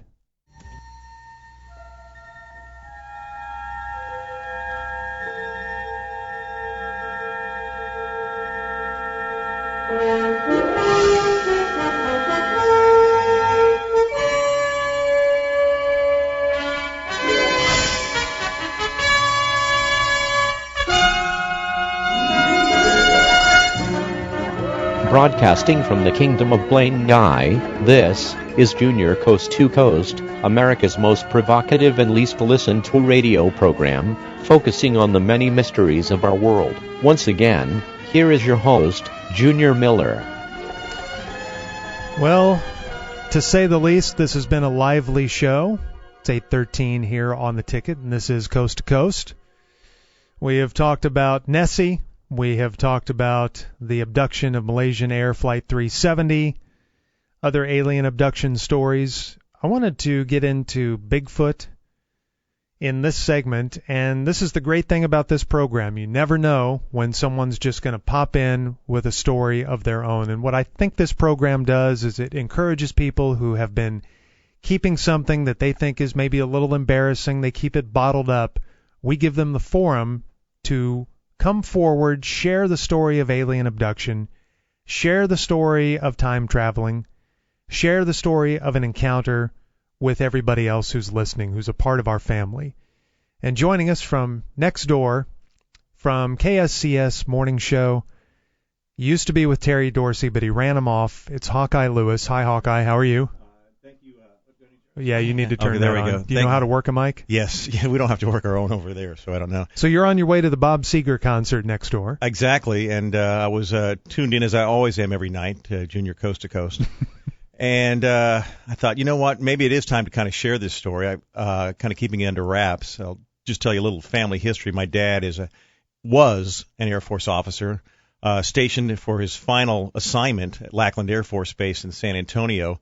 A security police squadron. That's where the academy is. But you may not know that there are many Air Force facilities in San Antonio. There's Kelly Field, which is now closed, and there was another Brooke Air Force Base, which is used as a medical post for the Air Force. And back in the late 80s, there were a series of Air Force experiments on airmen and so forth. And there was one experiment that went somewhat awry, and that's when my dad in the security police squadron of Lackland Air Force Base. And I can only say this now, my dad is retired, and I say this at somewhat risk to him, but I feel that the truth needs to come out. My dad and his squadron were called over to Brooks Air Force Base, which has now been closed, by the way, and an experiment on what is now known as Bigfoot, which had been captured by the U.S. military and brought to San Antonio, and they wanted to use it for some type of defense purposes. Use the Bigfoot. You mean as like a super soldier? Exactly. But to do that, they had, because I mean, obviously, no, a Bigfoot has strength beyond what a human has. Sure. So if you can think of the defense possibilities in this, an area of Brooks Air Force Base known as Area 52. Is where they kept him. Mm-hmm. That part of Brooks Air Force Base has not been turned over to the civilian authorities of San Antonio. The rest has been redeveloped. But To this day. Now, I don't know why it has not been turned over, but if you go on Google Earth and search where Brooks Air Force Base was, you can see it's been redeveloped. But where Area 52 is, that's blacked out on Google Earth. You know, it could be a zoning thing. It could be a zoning thing, but it's an incredible coincidence. They could be hiding something. It could be hiding something still to this day. But I do know my dad came home and he told me firsthand his encounters with the militarized Bigfoot. And that's the interesting thing about that is when you hear Bigfoot tales, you rarely hear about the government involvement in Bigfoot. Mm-hmm. But I'm here to tell you, I know firsthand from my dad who saw it, that was a military plot, Bigfoot. Did he ever tell you where they originally captured him before bringing him to the base? No, because my dad was not involved in that aspect, but I do have a theory that he came from the Pacific Northwest, and this is why I have that theory, because he also came at the same time that the Spurs made a trade for Detlef Schrempf, if you may remember him from Sure. back in the late 80s. Sure. And it just, the coincidence of those two arriving at the same time, Mm-hmm. both from the Pacific Northwest, is just a little bit too much. Because Detlef Schrempf, in my opinion, was not totally human, if you remember that player for the Spurs. Absolutely. Played for the Mavericks. Yeah. In fact, was a Yeah. Maverick draft choice. Yeah. The story makes too much sense. It's Mhm. going to make too much sense for a lot of people. Yeah. And therefore, they're not going to be able to handle it. Yeah. You know? But I mean, the whole part about Google Earth blacking out a section of a former Air Force base in San Antonio that it has not been turned over to the civilian authorities. I mean, how do you explain that? What do you think they're saving militarized Bigfoot for? Like, we didn't use him in the Middle East. Well, we didn't use him in Iraq or Afghanistan. Now, granted, this story goes back to the 80s, so I think this was they were using it for the Cold War. For Siberia, for some Yes. type of Russian war. Of course. And when the USSR fell apart, that's when the program probably ended. You would think that there would be a way to use his strength, perhaps his intelligence, Mhm. outside of war.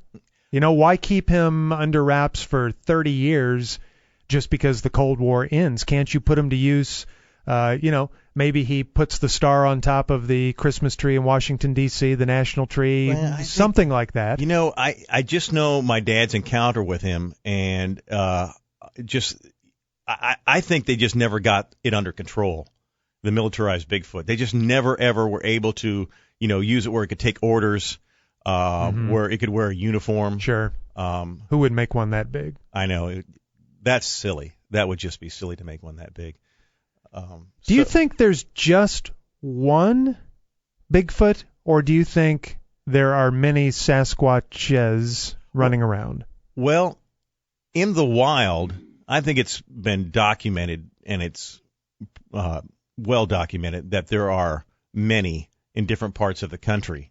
What I think is not been documented is how many militarized Bigfoots there were, and I feel that there weren't very many at all. A small platoon at most. Mm-hmm. They're not really social creatures, ones that go in packs. No. They're very solitary type of animals, and so it was almost, in my opinion, a waste of taxpayer dollars to try this program. Well, that's a whole nother issue, right? Yeah. I find this interesting. Texas Bigfoot sightings. Commonplace in the 70s. Mm-hmm. There were 3 in 77. There were 2 in 78. Mm-hmm. There were 4 in 79. Mm-hmm. Then commonplace throughout the 80s. Some in the 90s. A few in the aughts, but we have not had an official Bigfoot sighting in this state since 2008. What's up with that? How weird is that? Very interesting. Very interesting. Some might say it has something to do with the invention of the iPhone, and no one's able to, ever since that came out, which is about 2008. Yep. And everybody now has cameras and with them all the time, that the Bigfoot senses this and just is a lot more careful. That makes total sense. And they've always been a very tech-savvy type of animal. I've heard they are 50 years ahead of us. I would agree with that. Maybe 55. I would agree with that. And you'd also, it's interesting too, if you had a Bigfoot choose back in like the 90s between a PC and a Mac, I heard they would always choose a Mac. No doubt. But because they were so far ahead of they saw what was coming. They saw that the Windows Phone would be half as popular as the iPhone. Yeah. Do you think if you and I tried to break into Area 52 at what was Brooks Air Force Base, would we have a chance? Is it heavily guarded? You know what? I think that would be a foolish endeavor. The Air Force does not leave stuff behind. They only pretend that it doesn't exist. Right. That's if you think about like Edwards Air Force Base and Area 51 outside of Las Vegas, they pretend that doesn't exist, though you and I know more about it than they almost do. Yes. So, Area 52 in San Antonio, I have to think that is well protected, well guarded. Even for someone like me, someone like you with our set of skills? Well, it's just you're talking about San Antonio, you're talking about the Air Force, you're talking about a town where we don't want to mess with it. You don't want to mess with it. I mean, look who the NBA champions are. Look who their coach is. Look what his connection is to the military. A former Air Force officer, graduate of the Air Force Academy. Yep. Is that a coincidence? Yep. Say no more. Say no more. Is that a coincidence? No, it's not. Boy, wow. A lot to think about. Lot to think about. Again, mind blown, right? Tonight here on the show. This has happened like 20 times in an hour and 20 minutes. I can't thank you enough for sharing that story. Well, it's my dad's story, and he is retired now and getting late in his years, and it's a story that I'm glad there's an avenue for me to share it. It sounds like a book. Well, you know what? It could be a book. I tried to share it on my show one time, and I was suspended for a week. I'll tell you what. If you write that book with your dad, and I think you should, come back on this show, and we'll help you promote the book. All right. I will do that. That's my pledge to you. Hawkeye Lewis from the KSCS Morning Show, our sister station next door. Thank you. Enjoy the Bob Seger concert. Oh, thank you very much. Thank you. Wow. How about that? Is that enough for you? Let's see what the listeners have to say about that, perhaps sharing their own experiences as well as we go back to the phones. And west of the Rockies, you're on Junior Coast to Coast. Good evening. Good evening. Junior, I have a story that will combine abduction and time travel. I can handle it. I'm a little leery of identifying myself, so just call me Tom and McKinney. I was abducted next month. Okay. And brought back. Interesting. Continue. My experience was completely surreal, and it's funny that you just talked with Hawkeye about Bigfoot because Bigfoot was there. And it's odd because he has a very country accent. I mean, I would have thought that he was from some farm town around here. And he's actually not that tall. His feet are huge. That makes sense. Yeah, but, he was like 5'9", maybe. I've never heard that. In any encounter, Bigfoot is always in the 6'5" to 8'5" range. I can only tell you what I saw, Junior. And he was wearing a Mavs jersey. It was with the foot was on the back. Number 26, I remember distinctly. Number 26, and the name was The Foot. It's a very odd basketball number, but continue. Well, he said, The Foot. That was like his CB handle. And Toonses, the driving cat, was there. And what Bigfoot and what we were forced to do was play Nintendo Tecmo Bowl. And all right, I can tell that emotionally you're not able to tell this story at the present time, but I do thank you for your courage in calling. We have a listener who tweets and wants to talk about verdants. Anybody ever heard of the verdants? A retired Los Angeles Times reporter in 1999 said he had his first encounter with the verdants. They are a race of grays about 5 foot tall. They wear robes, and allegedly they originate from a galaxy 14 million light years away. However, they are watching us from a giant ship that stays behind our moon, so we can never see them. They are a sexually reproducing population of 500 trillion individuals. Allegedly, the verdants lived for thousands of years, and they currently inhabit 246,000 different planets. This is a reporter from the Los Angeles Times reporting this, not from the Quack Quack Daily. He reports that they have persuaded many other non-verdant planets to join under their umbrella, and that that's what they want to do here. He says that they're watching us from behind our own moon. Now, how freaked out are you? Whew. I feel like we put a lot on your plate tonight. We got to the bottom of a lot of mysteries. We heard a lot of stories. We appreciate the contributions of Hawkeye, who just stopped in here. Belzar, the leader of the Martian people, who joined us in the first hour. All of the callers from east of the Rockies, even those on the wild card line. Thank you to John Fahey for producing tonight. Thank you so much for listening. We will do this again at a time of my choosing. Until then, I'm the Junes. Stay hard.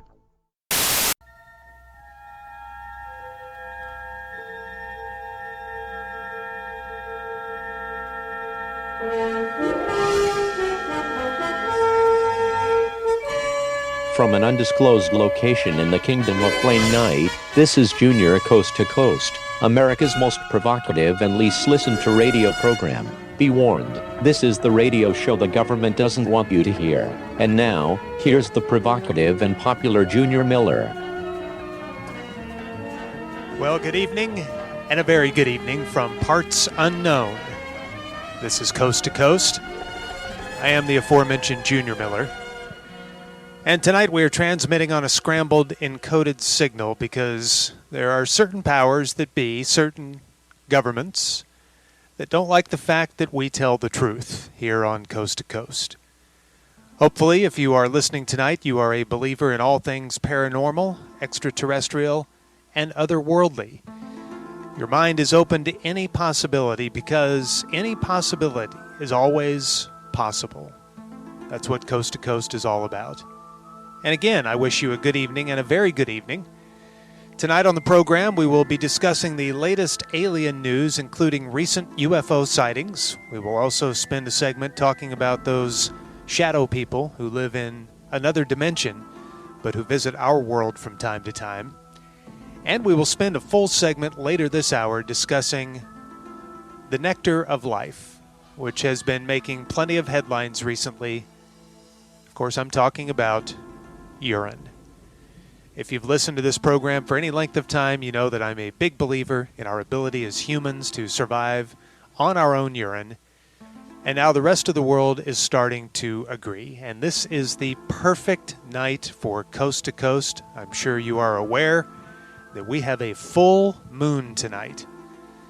So on this night, when the moon and my bladder are both full, that is the night that gives us, and the conditions, that gives us the best chance of being contacted by other worldlies. We will also work in your phone calls because you're just as big a part of this as I am. Maybe not quite, but you know what I mean. If you have any experiences with UFOs, Bigfoot, ghosts, or urine, feel free to give us a call in the appropriate segment. Now, if I invite you to be a part of the show, I expect you to return the courtesy by engaging us with nothing but true stories, thought-provoking questions, or tales of life-altering experiences. I will not suffer the foolish, the prank caller. I will invite you to go elsewhere for your paranormal sports talk. Now, we hope to broadcast for at least the next hour. However, we do expect the government to shut us down at some point. If you have listened to the last 2 episodes of Coast to Coast, you know that that's how things have ended. It's funny, you'd think they'd be okay with the topics that we discuss, unless they're hiding something. For some reason, they want to shut our program down. We'll see if we can avoid that. I'm sorry, what's that, Plixton? Oh, the FCC is already on the phone. You're kidding me. We are 4 minutes into the program and they are already on the line? What's that, Plixton? They want to speak with me? Well, tell them I'm washing my hair right now and put them on hold and tell them I'll be right with them. And we'll see if we can just kick the can down the road a little bit. Unbelievable. Boy, that infuriates me. But it's not going to stop me from broadcasting for the next hour or so. And I'd like to remind you before we go to our first break that my new book is on sale right now. The new book is titled The Calling, a foreword by Jim Nance. And in the book, I discuss my personal activities, my personal stories, and my calling in pursuit of the truth in the world of the paranormal, UFOs, Bigfoot, and urine. And you can get The Calling by going to my website, which is goblankyourself.com, and you can order the book there. It's $39.99, and you can pay in installments. All right, so as they say in the inhabited planets of the Andromeda Galaxy, let's get this party started. Coming up next, our headline story, a massive cover-up going on right here in our own backyard. That's when Coast to Coast continues on The Ticket. If you're a kid,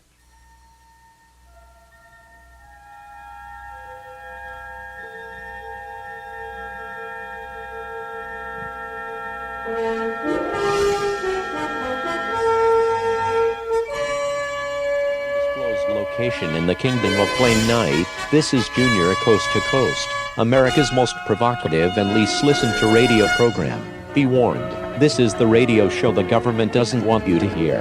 And now, here's the provocative and popular Junior Miller.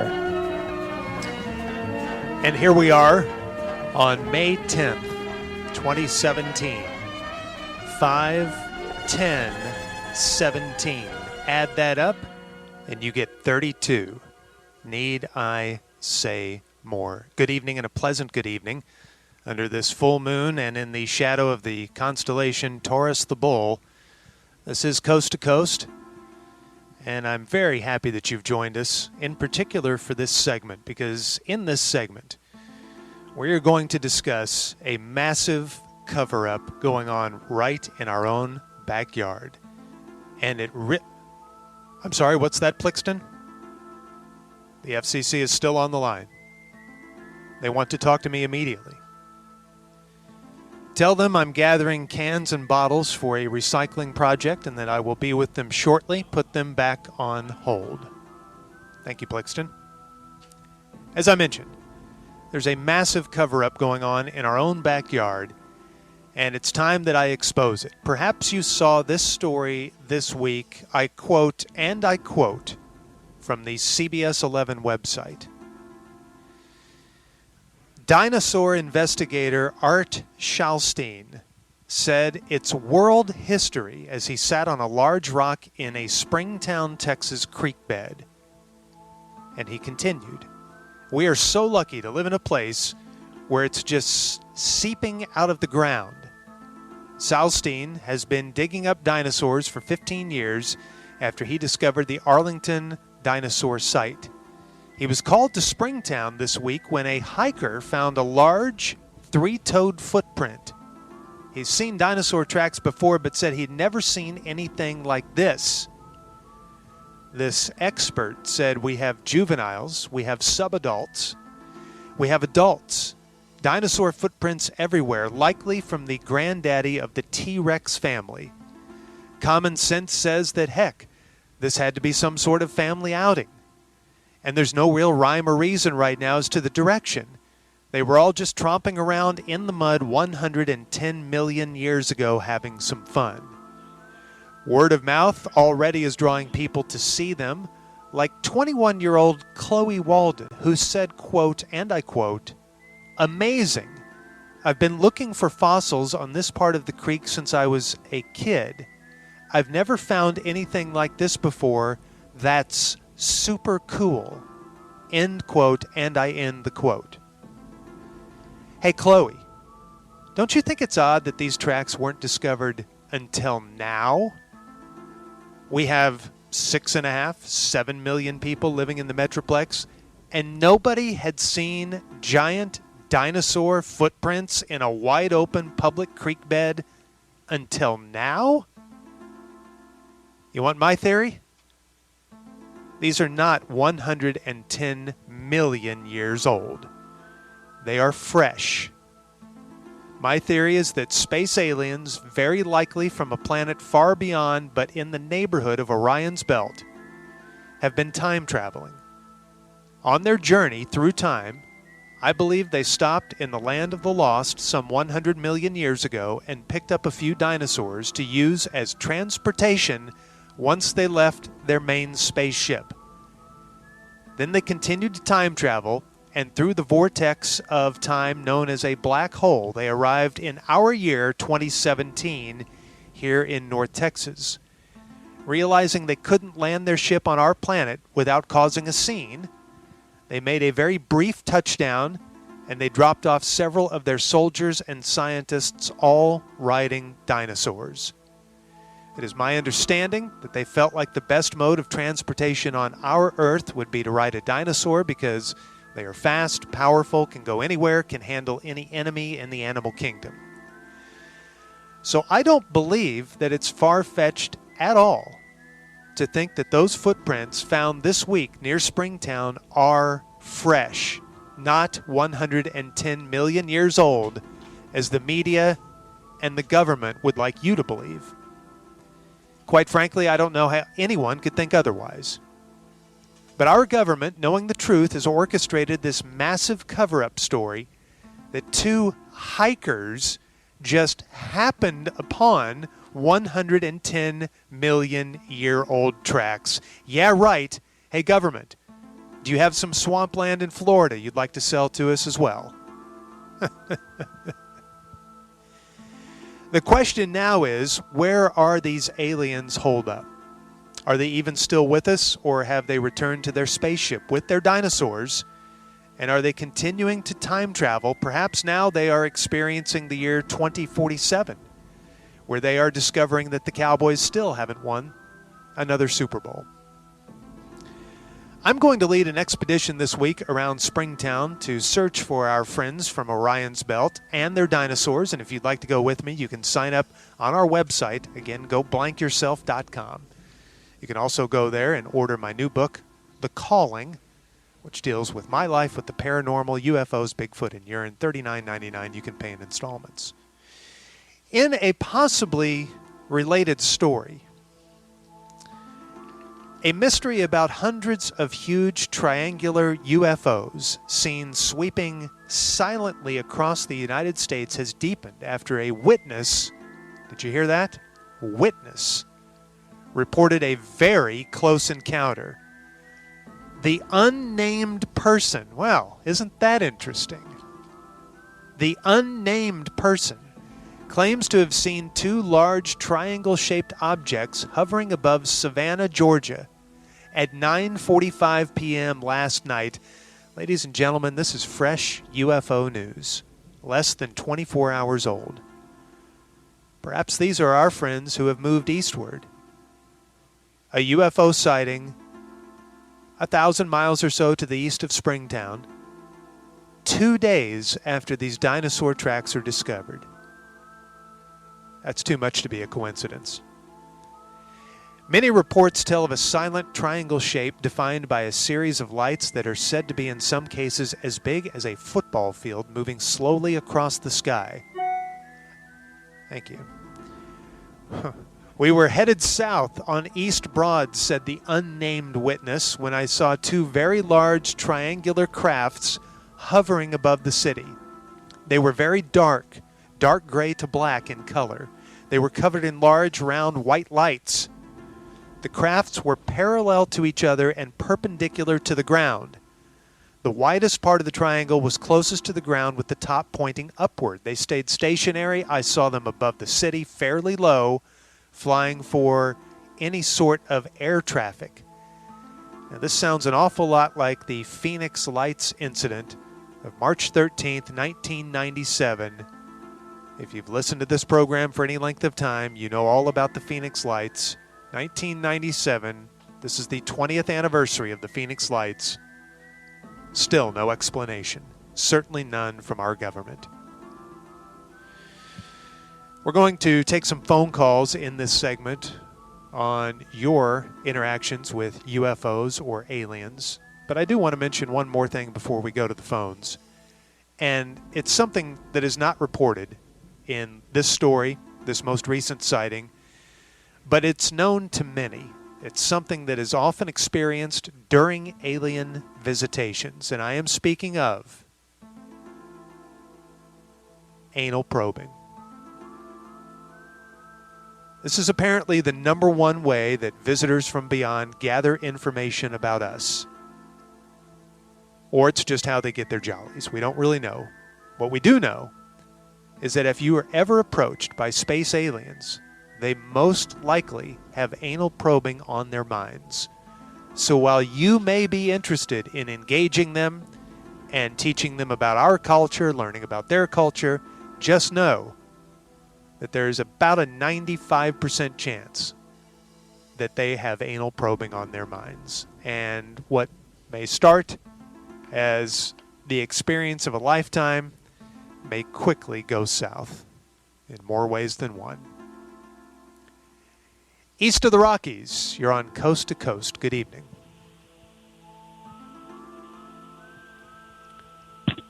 Hello, East of the Rockies. I'm not east of the Rockies, sir.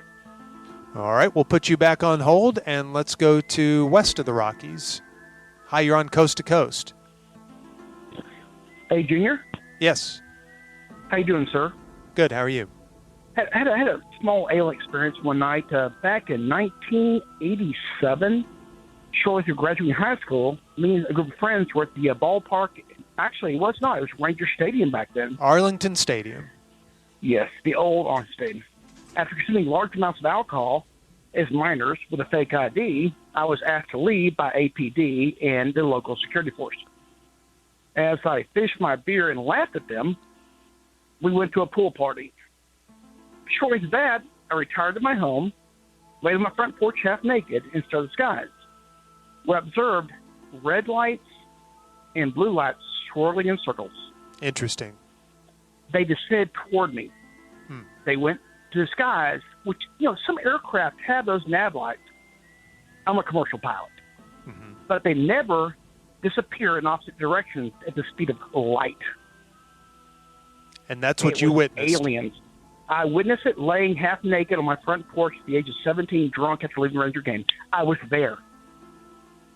Now, of course, my mom witnessed the same thing in 1944 in Elgin, Texas.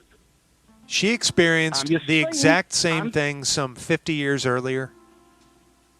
My mom saw a large starship object pull over in front of our land off 290 in Elgin. I'm not kidding about this. No, I don't think you are. Backed up and went straight up. And when my mom was close to death, my uncle said, "Yeah, I saw that." And she's like, "Well, why didn't you tell me that?" "Well, because I won't be crazy." It was in the 40s. So, I believe it's out there. So you've got to believe. Do you believe this is a coincidence that they have targeted your family on two separate occasions, or do they have a specific interest in your bloodlines? No, I just think they're hanging out. Fair enough. I think the Rangers won that night as well, sir. Well, what a great cherry on top to that story. Hey, thank you so much for your courage and for sharing that story. That is amazing, isn't it? Different generations can experience the same encounters, close encounters, if you will. I do wonder if different generations were visiting that gentleman and his family. Maybe the offspring of the visitors from the 1940s visited him 50 years later. And who knows what kind of time these aliens deal in. For us it's 50 years. For them, is it 5 seconds?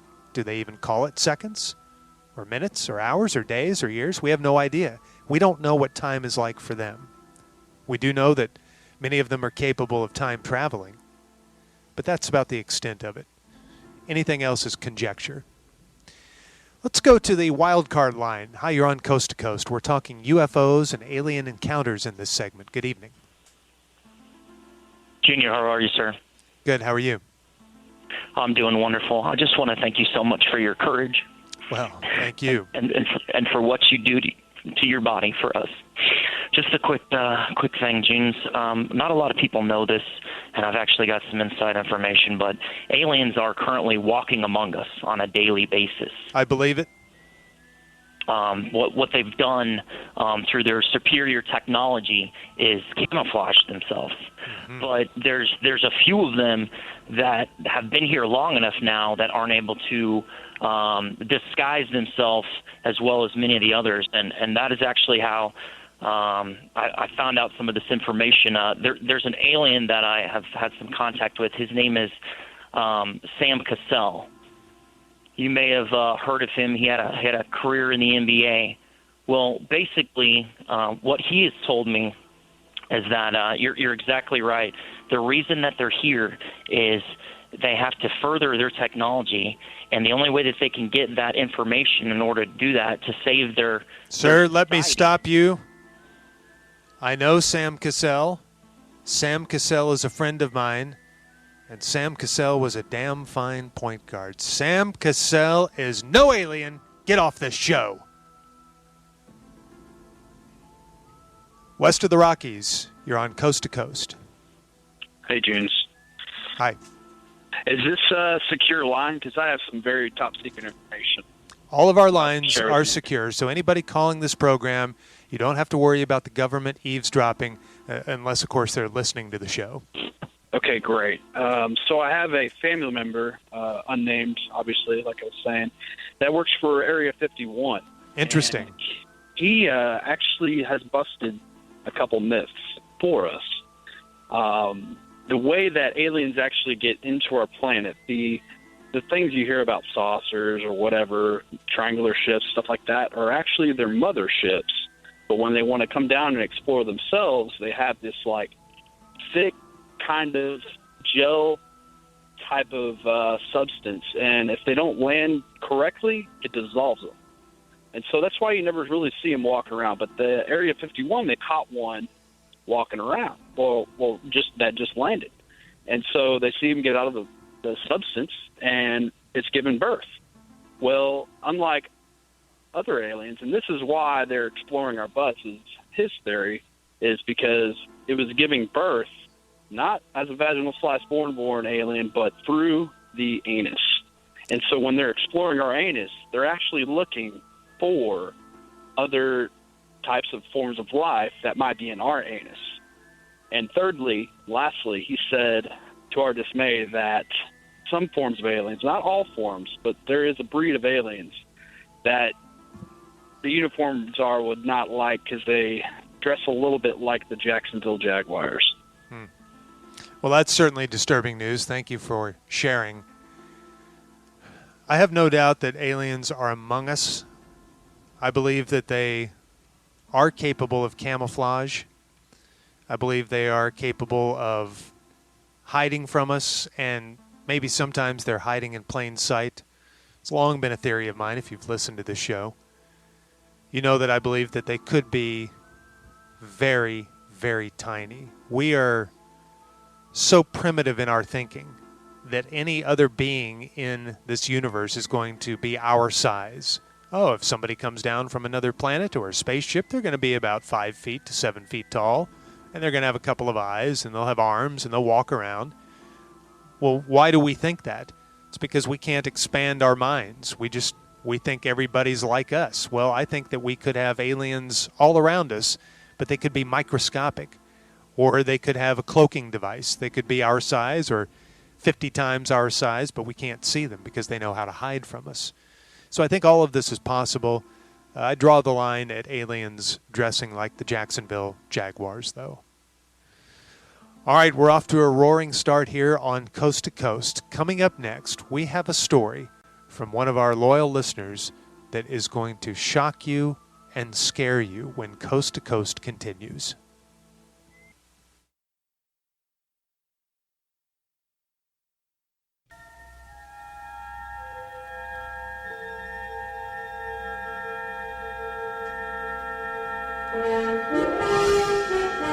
and least listened to radio program.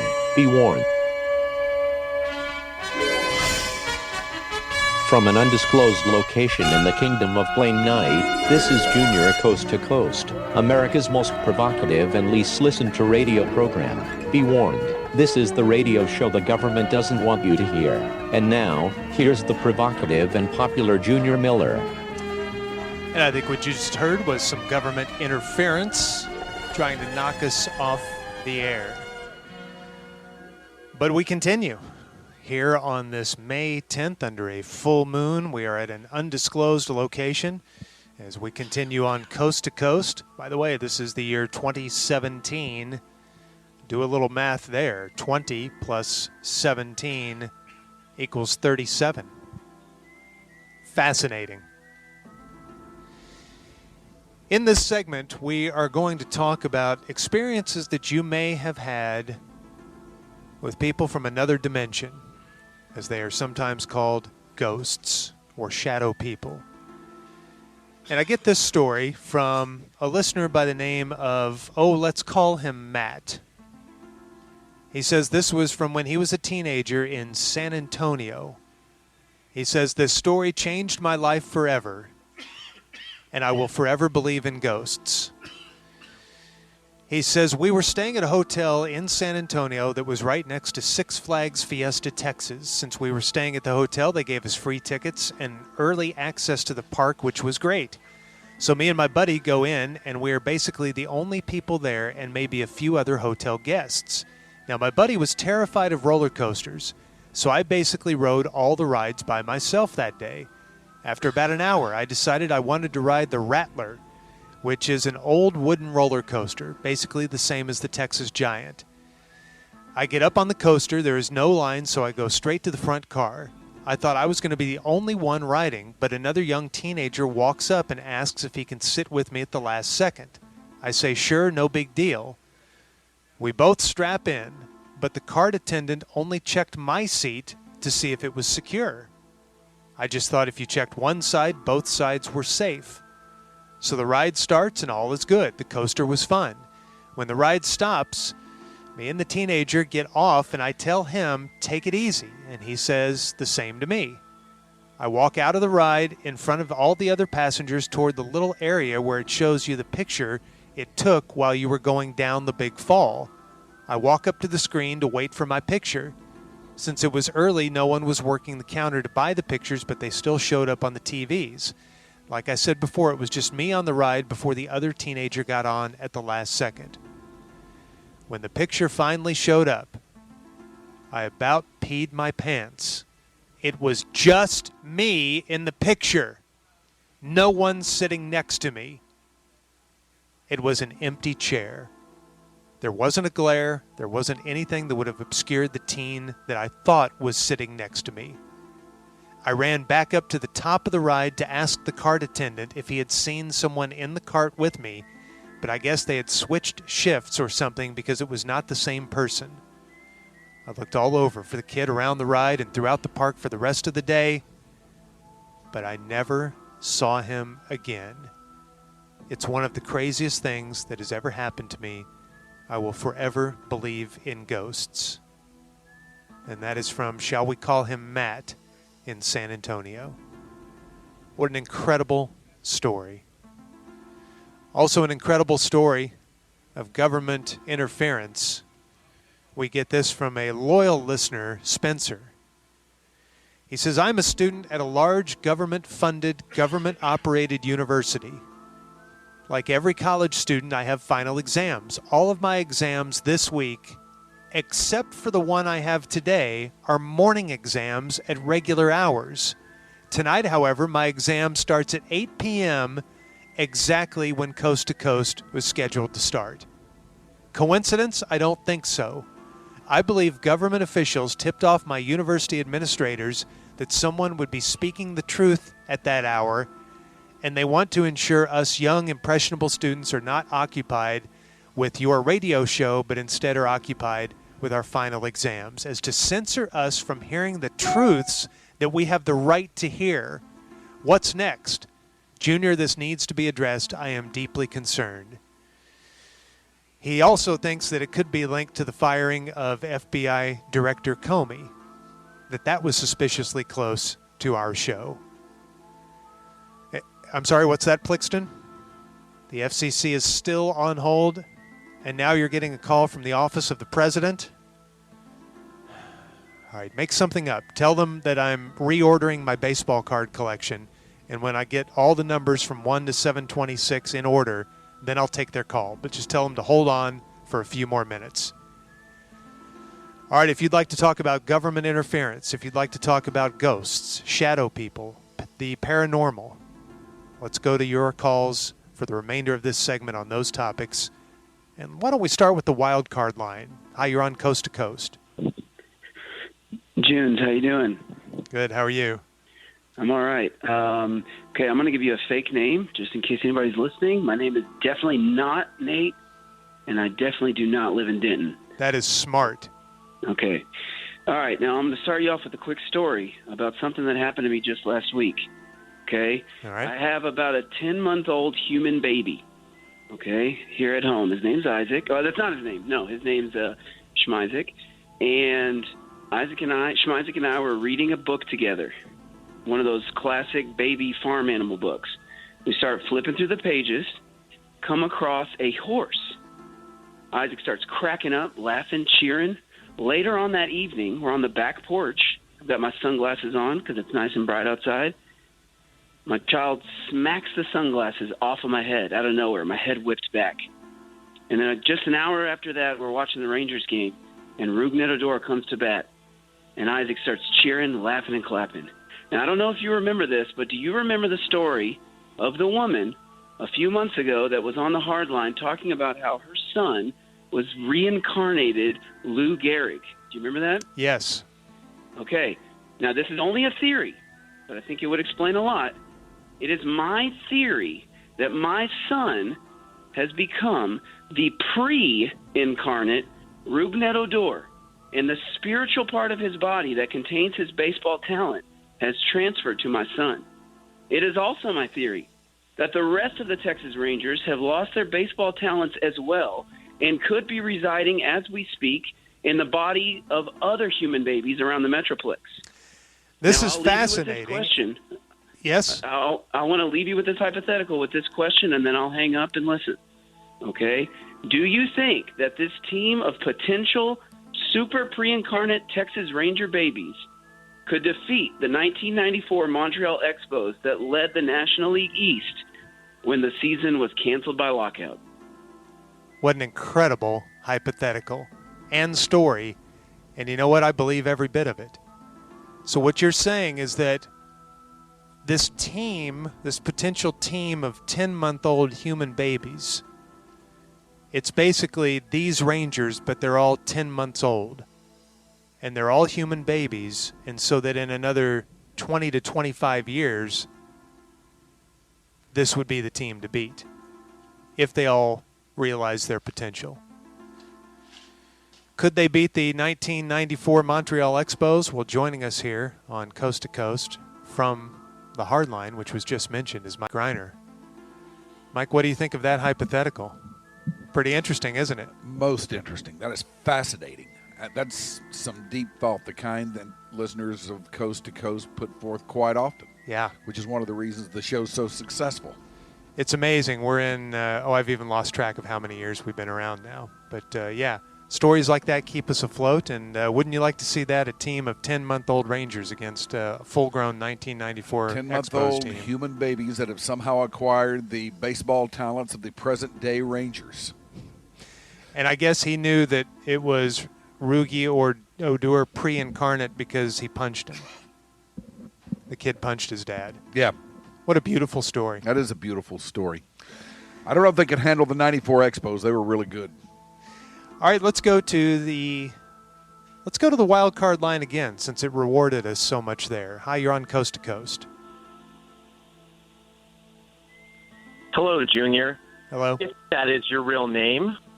Let's just go with it for the time being, since we know that there are ears on this program. Do not interrupt me, as I have very limited time. I have accidentally discovered the secret to time travel. I am currently stuck in a time loop that I cannot escape. At 187 Bowie Avenue in Chugwater, Wyoming, there's an empty, standalone gate without an accompanied fence. Please, and I beg of you, in the middle of that gate, place a solid object of a size no less than 10 cubic yards. My time travel device will have no location to materialize, and I theorize my body will be vaporized and my soul will be released into the universe. Act with post-haste, Junior, if that is your real name. You know, since you came on here with such a condescending attitude, I will not place that item at that gate because I want you to be vaporized. West of the Rockies. Hi, you're on Coast to Coast. Junior, Yes. do you have me? I have you. So I want to talk to you about the Mandela effect. And I'm curious about your take on the Mandela effect. Do you know what I'm talking about? No, I don't. Okay.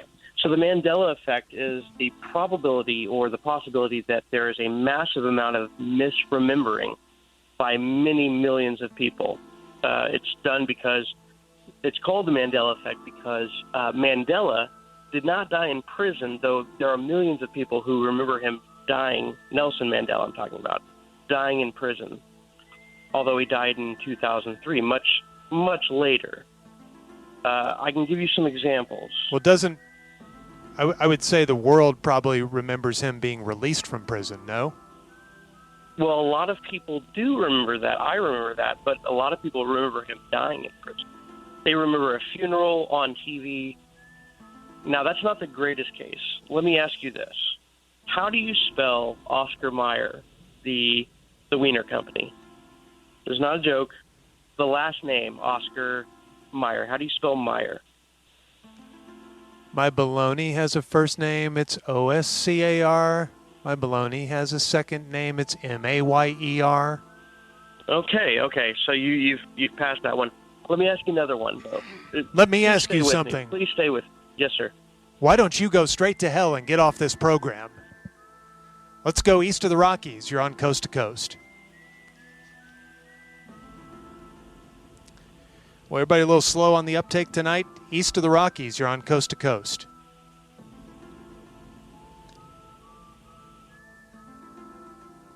How about west of the Rockies? You're on Coast to Coast. Junior, do you have me? Yes. I would like to be the first to say I have heard of the Mandela effect before. I think that your previous caller had some bad examples of it, but I do believe in the theory. But that is not the reason of my calling. I and my family have a very close encounter with ghosts. And let me elaborate.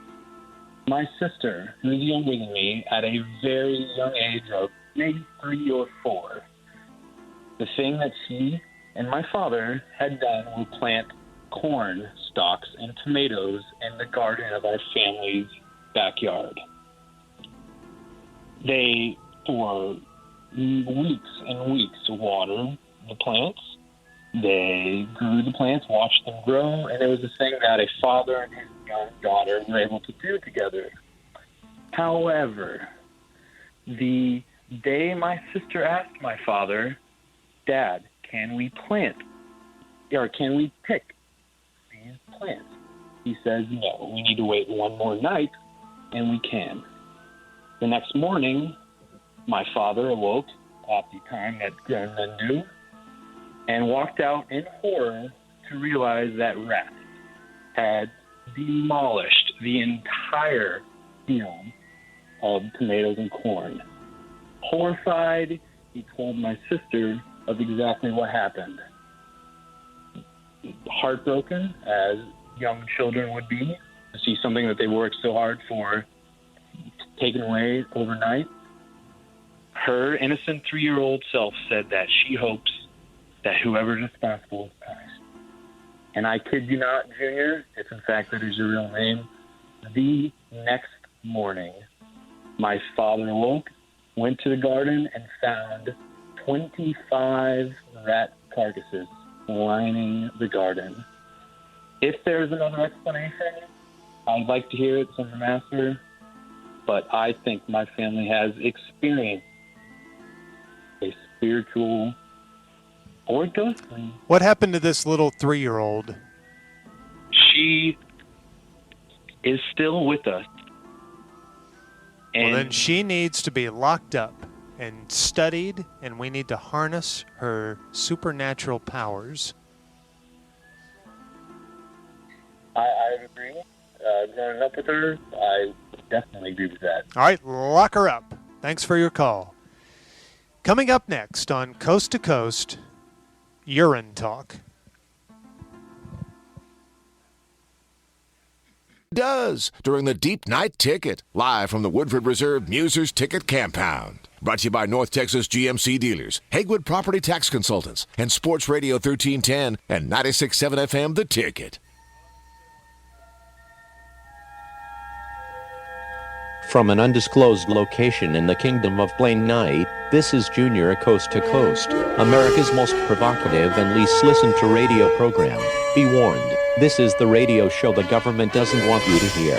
And now, here's the provocative and popular Junior Miller.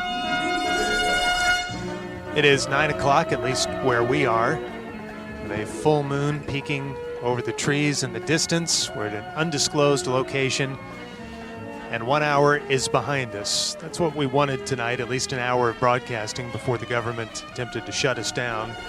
I can tell you that the FCC and the Office of the President are still on hold. They are now threatening us, and we understand that National Guard forces are organizing just about 1 mile from here. So I don't know how much longer we're going to be on the air tonight. The government is nervous about something. Maybe it's our truth-telling. And I want to make sure that even though I'd like to talk about Bigfoot because we have a great story about Bigfoot going to prom with a Louisiana high school senior, I wanted to spend this segment talking about urine. Urine, also known as the yellow, of course, we consider the nectar of life. And for many, many years, I have championed urine and its life-giving properties, and how it can be the only thing that we can fall back on in times of doomsday, end of days, nuclear holocaust. You'll be glad that you have some urine, and we're going to get to that here in a moment. But first, when I introduced urine as the nectar of life many years ago, it was met skeptically. Many people laughed me off as a lunatic, an idiot, a moron. But we keep getting stories like this. This is from last December. Dateline, Arizona. A 46-year-old mom ate twigs and drank her own urine while trudging nearly 30 miles through 3 feet of snow in northern Arizona before being rescued in what local officials called a Christmas miracle. Searchers found Karen Klein in an abandoned cabin just as a major storm was bearing down on the region, and the sheriff of the county said she was in relatively good shape. She was vacationing with her husband and 10-year-old son when their rental car got stuck in a ditch along a snowy road as they were headed to the Grand Canyon. Klein is a marathon runner and set out on foot to seek help when her family decided she was in the best shape to try. Wearing a parka, knit cap, and hiking boots, but no snow gear, the community college professor from Pennsylvania trekked 26 miles over the next 24-plus hours. She endured the ordeal by eating twigs from pine trees and drinking her own urine when she ran out of food and water. She has wilderness survival training and had consumed, I don't appreciate this reference, the foul liquid to avoid suffering hypothermia. And if that's not enough, consider this story. In January, Jose Alvarenga was rescued by people living in the Marshall Islands in the Pacific Ocean, suffering from severe dehydration, back pain, and swollen joints. He had survived more than 1 year at sea, covering 5,000 miles in a fiberglass boat. He survived by catching fish, eating birds, and drinking his own urine. Urine is not just for the pure emergency survival type situations. Consider our next story. Dateline, Essex, England. Father of two, Dave Murphy, used to survive on bagels and coffee, but now drinks and bathes in his own urine. For the past 6 years, the 54-year-old Murphy has been drinking his own tinkle. The former computer programmer says that his urine is the elixir responsible for his astonishing 50-pound weight loss, youthful looks, and tip-top health. Murphy, who went from 240 pounds to 190 after starting to drink his own tinkle, also believes that the practice of urine therapy could be the means of solving the world's food shortage and slashing people's grocery bills. That makes a little too much sense, if you ask me. And finally, even new Texas football coach Tom Herman knows the value and importance of urine. He recently posted a urine color chart in the Longhorns locker room explaining what the different shades of yellow indicated. My goodness, it seems the world is no longer pretending urine doesn't exist. Instead, the world has embraced urine as it should. Folks, I could go on. There are millions of stories just like these, but I don't need to, because the lesson is clear. The world is an unstable place these days. We know this. There are threats from North Korea, ISIS, Russia, Canada, Mars, Saturn, and more. Don't get caught with your pants down unless you are peeing. Always make sure you have several jars of urine in storage at the ready, just in case our water supply is contaminated by our enemies. How simple is that? My goodness, I'm giving you advice that could save your life. And it will take you no time. Over the course of the next 24 to 36 hours, you will probably urinate anywhere from 8 to 12 times. Each time, go in a jar. Seal the jar so that it stays fresh, and write yourself a little reminder on your calendar every 3 to 6 months to recycle that urine and jar a fresh batch, because you can never be too safe. So I'm glad we got a little urine talk in. Now we have one more segment coming up, and I'm understanding from Plixton that we may be able to talk to somebody from another world. So let's hope the government doesn't shut us down. One more segment to go here on Coast to Coast.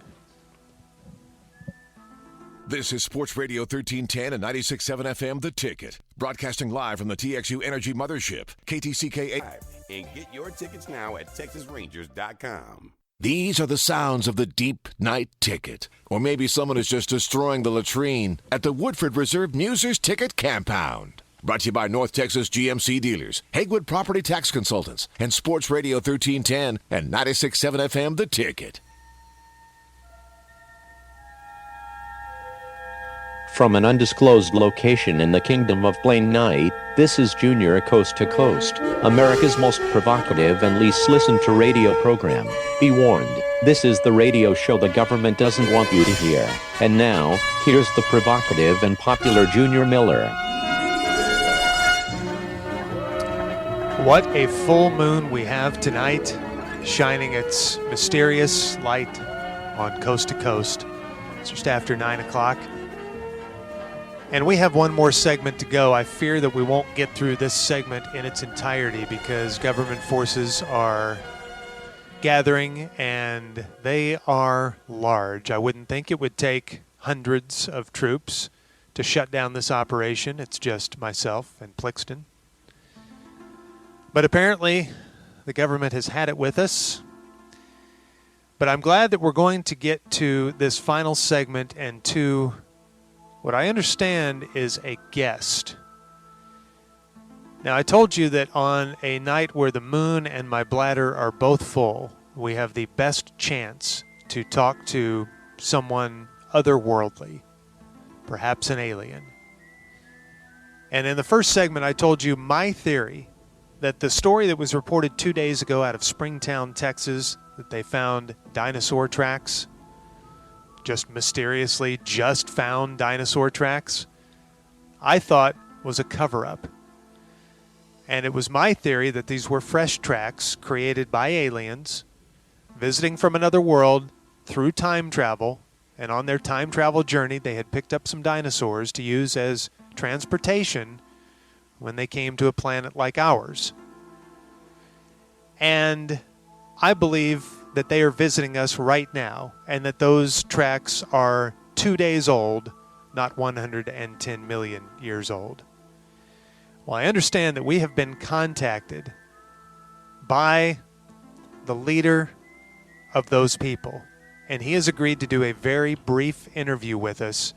And I'm actually a little nervous because we have had Belzar, the leader of the Martians, on. He joined us a couple of Coast to Coasts ago, and Belzar and I go way back, but I've never spoken with this leader of these people. So let's bring him on the program now. Plixton, is he up via his channel of communication? It was not going to be on our telephone line or anything like that. They don't use anything that primitive. Hello, sir, or ma'am, or being. I don't know exactly what to call you. Why don't we just start there? What is your name? I am Zarbel, the leader of the beings from the Orion's Belt colony of Zarbellion. We are a peaceful people. Unless we have to kick some ass, then we could really do some damage. I am pleased to be joining you on your interstellar radio program, if only for a few of your moments. Well, we are beyond pleased to have you with us, Zarbel. Hope I got that correct. And Zarbellion is your colony. I had theorized that you may be from somewhere in the area of Orion's Belt, so surprisingly we got that right. So I have a million questions for you, and I thank you for your time. I have to ask you point blank, because I know you're very busy. Are you and your people visiting our planet, and are you time traveling from both the past and the future to do so? We are. Believe me and believe me some more. We are not capable of lying. We have been visiting your planet for many parsecs. Your people have no idea that we are among you, because you are stupid dum-dum. Well, yes, we may be stupid dum-dum compared to you. You are obviously highly intelligent beings if you're able to space travel and time travel. And again, my theory is that you are riding dinosaurs while you are amongst us, and that these tracks that we just discovered are actually fresh tracks. Can you confirm that? Yes, we are. We find the dinosaurs to be a dependable mode of transportation over your terrain, and so we brought several with us from 110 million of your years ago. I know all of this probably blows your mind, and I'm okay with that. Well, so are we, Zarbel. Again, if you're just tuning in to Coast, this is Zarbel, the leader of the beings from the Orion's Belt colony of Zarbellion. Well, I would love to know more about, well, let's start with your spacecraft. You know, what's it like? Does it resemble anything that we would be able to comprehend?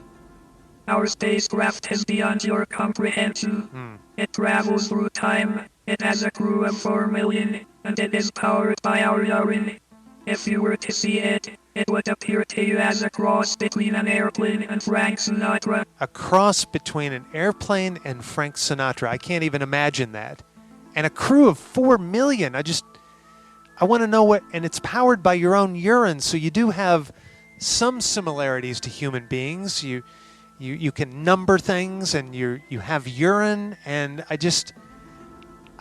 don't know. I want to know more about what you look like and what your people are like, and how long you've been around. And I can no longer speak.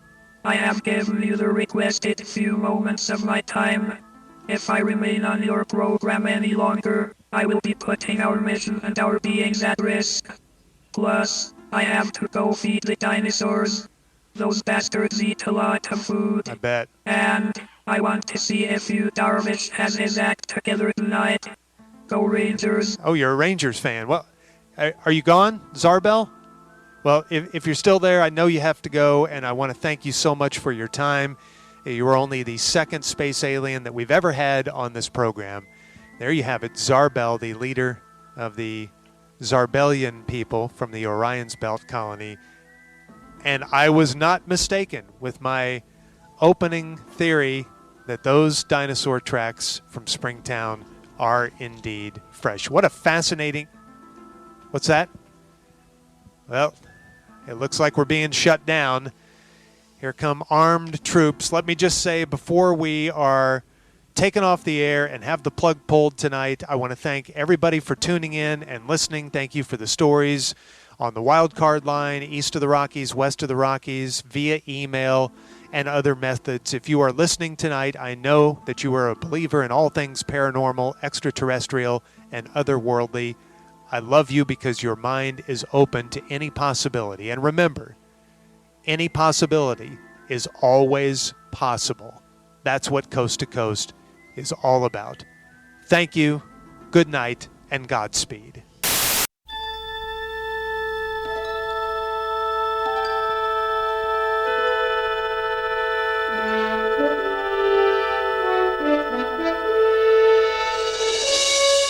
From an undisclosed location in the Kingdom of Blaine Night, this is Junior Coast to Coast, America's most provocative and least listened to radio program. Be warned, this is the radio show the government doesn't want you to hear.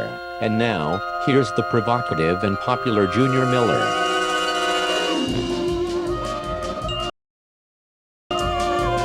Well. Good evening or good morning, whichever you prefer. We have finally made it to air. It seemed the entire world was conspiring against us. Nobody wanted us to do this show. I understand from my position there are a lot of people that want to hear this program, but there are more people you have to understand that don't want to hear this program, that want this program silenced. So this is the only time, with all those forces working against us, that we could get this show on the air under the cover of night. And I'm so happy you joined me. I don't know how many we have with us right now, but if you're here at 4 a.m. listening to this program from parts unknown, I think you're in for a treat. I think we're going to open your eyes tonight or this morning. This is the only program that dares to talk about things like time travel, UFOs, Bigfoot, the supernatural, the macabre. I'm the host with the courage to do all of that.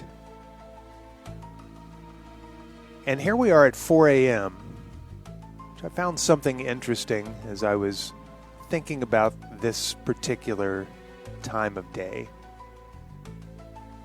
There was a TED Talk radio version, and they got into the topic of what time of day is both too early and too late. And this was hosted by Guy Raz. And they talk about the conversation that 4 a.m. generates. And his guest said, poets, when they talk about 4 in the morning, often do mention it as a time of extraordinary stillness or magic. They're really talking about this time as something special. Well, listeners, Coast to Coast, we are right now here together talking about the things that need to be talked about in this time of stillness, this time of magic. 4 a.m., in fact, might be the best time for Coast to Coast. This may be our new home, because it's at this time of day where you have believers, you have people who are in touch with the rhythms of the earth. You have people who have open minds. That's why they're awake at 4 a.m. They go on and talking about 4 a.m., saying that you can start to hear nature waking up, that you can start to hear the world waking up. But none of that is actually woken up yet. Some people don't need an alarm. Some people may have just been pushed out of bed this morning towards the radio or their streaming device by a force telling them, you're one of those people that should be up at 4 a.m. You're one of those people that needs to be listening to Coast to Coast. musicians have written and sung about 4 in the morning.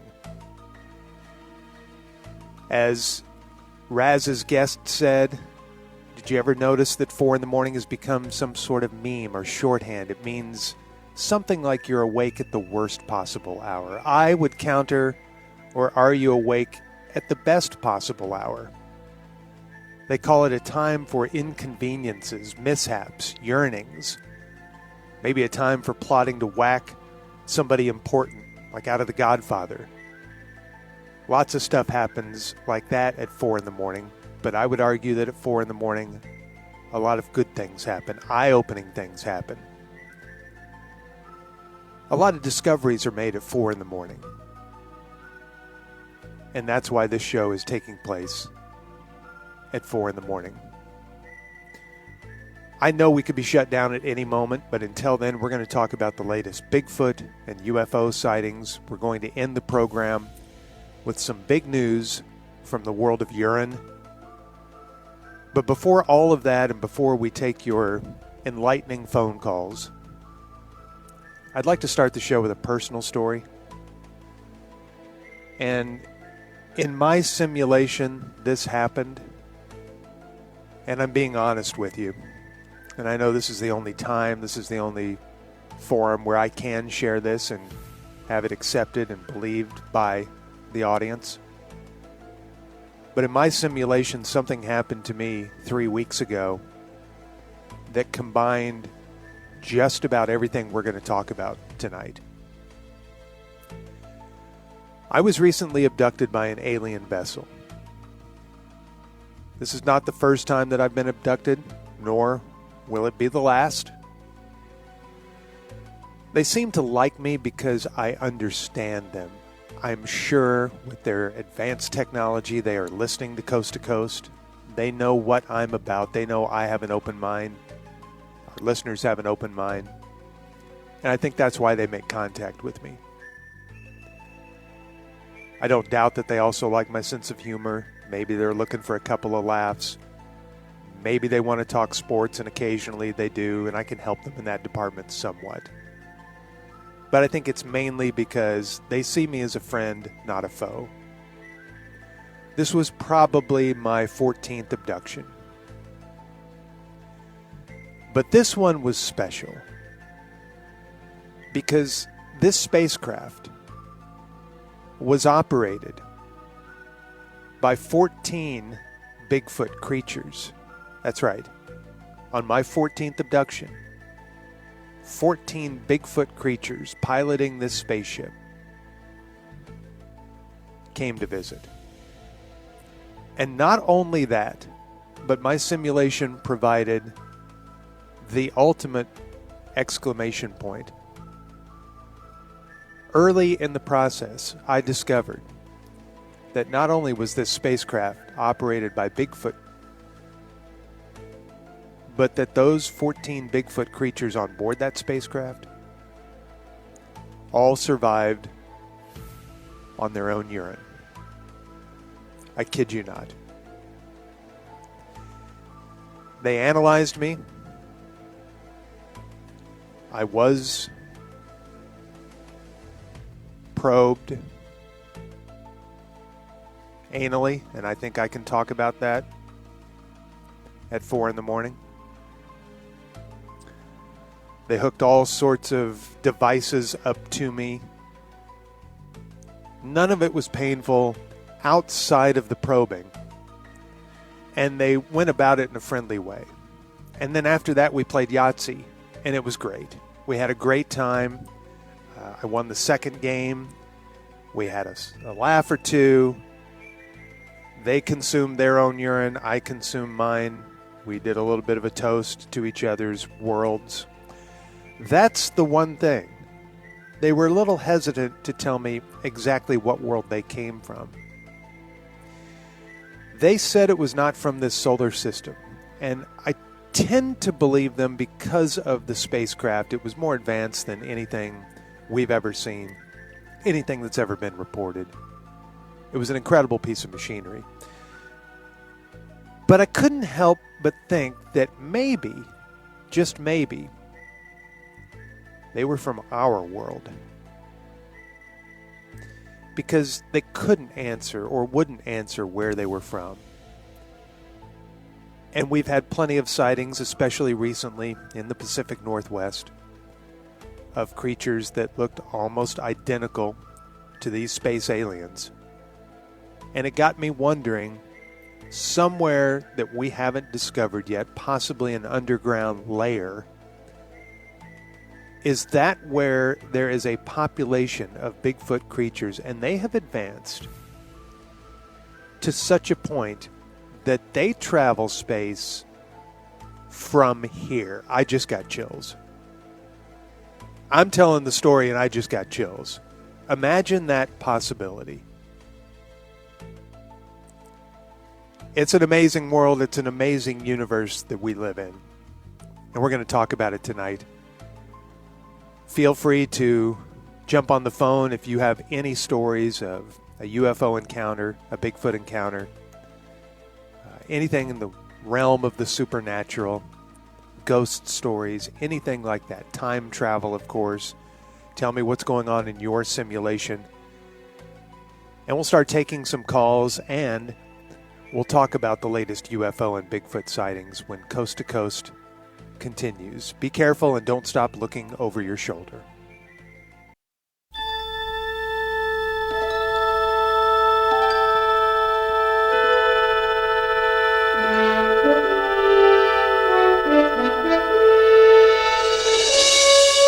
From an undisclosed location in the Kingdom of Blaine Night, this is Junior Coast to Coast, America's most provocative and least listened to radio program. Be warned, this is the radio show the government doesn't want you to hear. And now, here's the provocative and popular Junior Miller. Well, we've made it through 15 minutes of the program here at this weirdo, wacko hour of 4 a.m. I think we're so early the government isn't up. Yeah, they sleep too. Last 4 times we've done this program, they shut us down. But I don't see any signs. Now, I do have my coast-to-coast security team who's formed a perimeter around our broadcast location to make sure we're on the air for you as long as possible.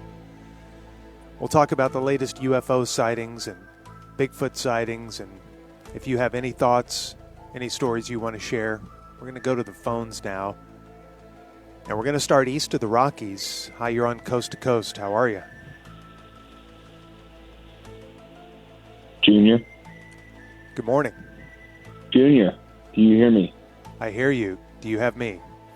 Oh, yes. Junior, I am freaking out right now. I have stayed up all night, and I don't live on a busy street, but I've noticed red, white, and blue lights roaming around my street and stopping at my house. Now, I'm in my bunker. I brought 2 jars of urine just in case.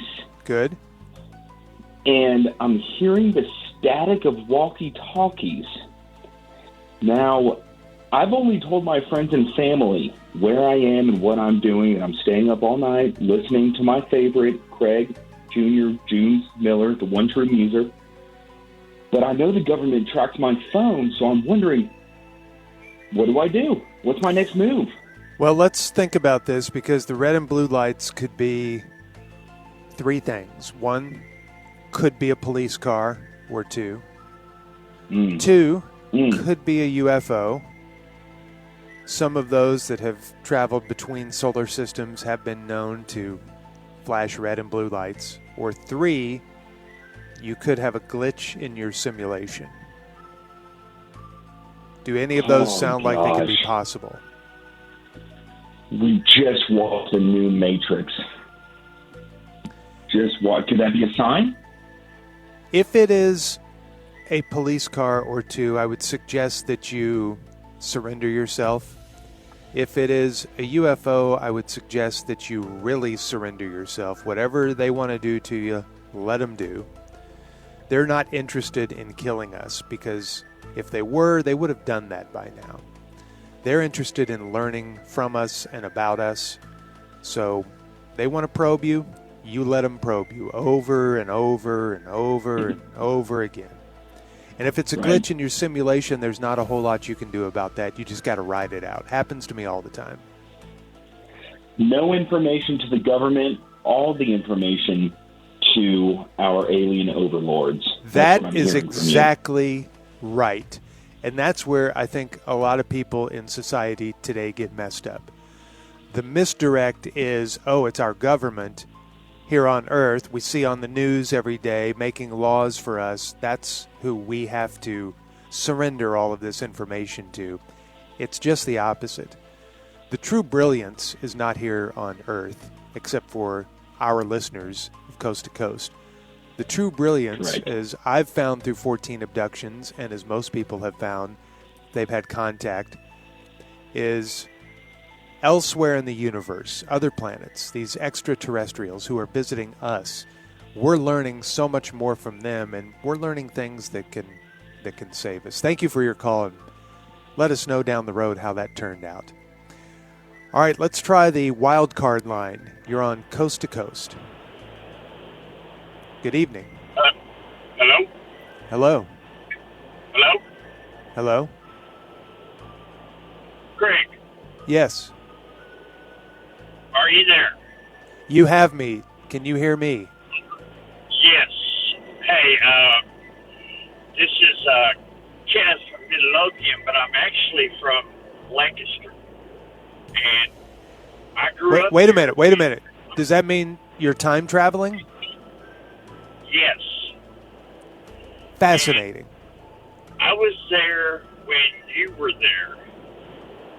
And, of course, we had the story of the Spider Lady. Oh, yes. Out on Old Beltline Road. Yeah, at the cemetery. Yep. And well, that was my mom. Oh, hold on. I just got chills. Your mom was the Spider Lady. Yes. I know it's frightening and surprising, but it's really amazing. Do you still have contact with her from the beyond, and has she ever told you why she chose to become the Spider Lady after death? I still have contact. She said she was going to contact me on Mother's Day. And we've never really spoken about it because it's kind of like a, hush-hush thing. And but I will ask her Sunday when she talks to me in my sleep. Maybe this is the Mother's Day that you ask her. Maybe because forces have aligned, allowing us to broadcast tonight and allowing you to share this information.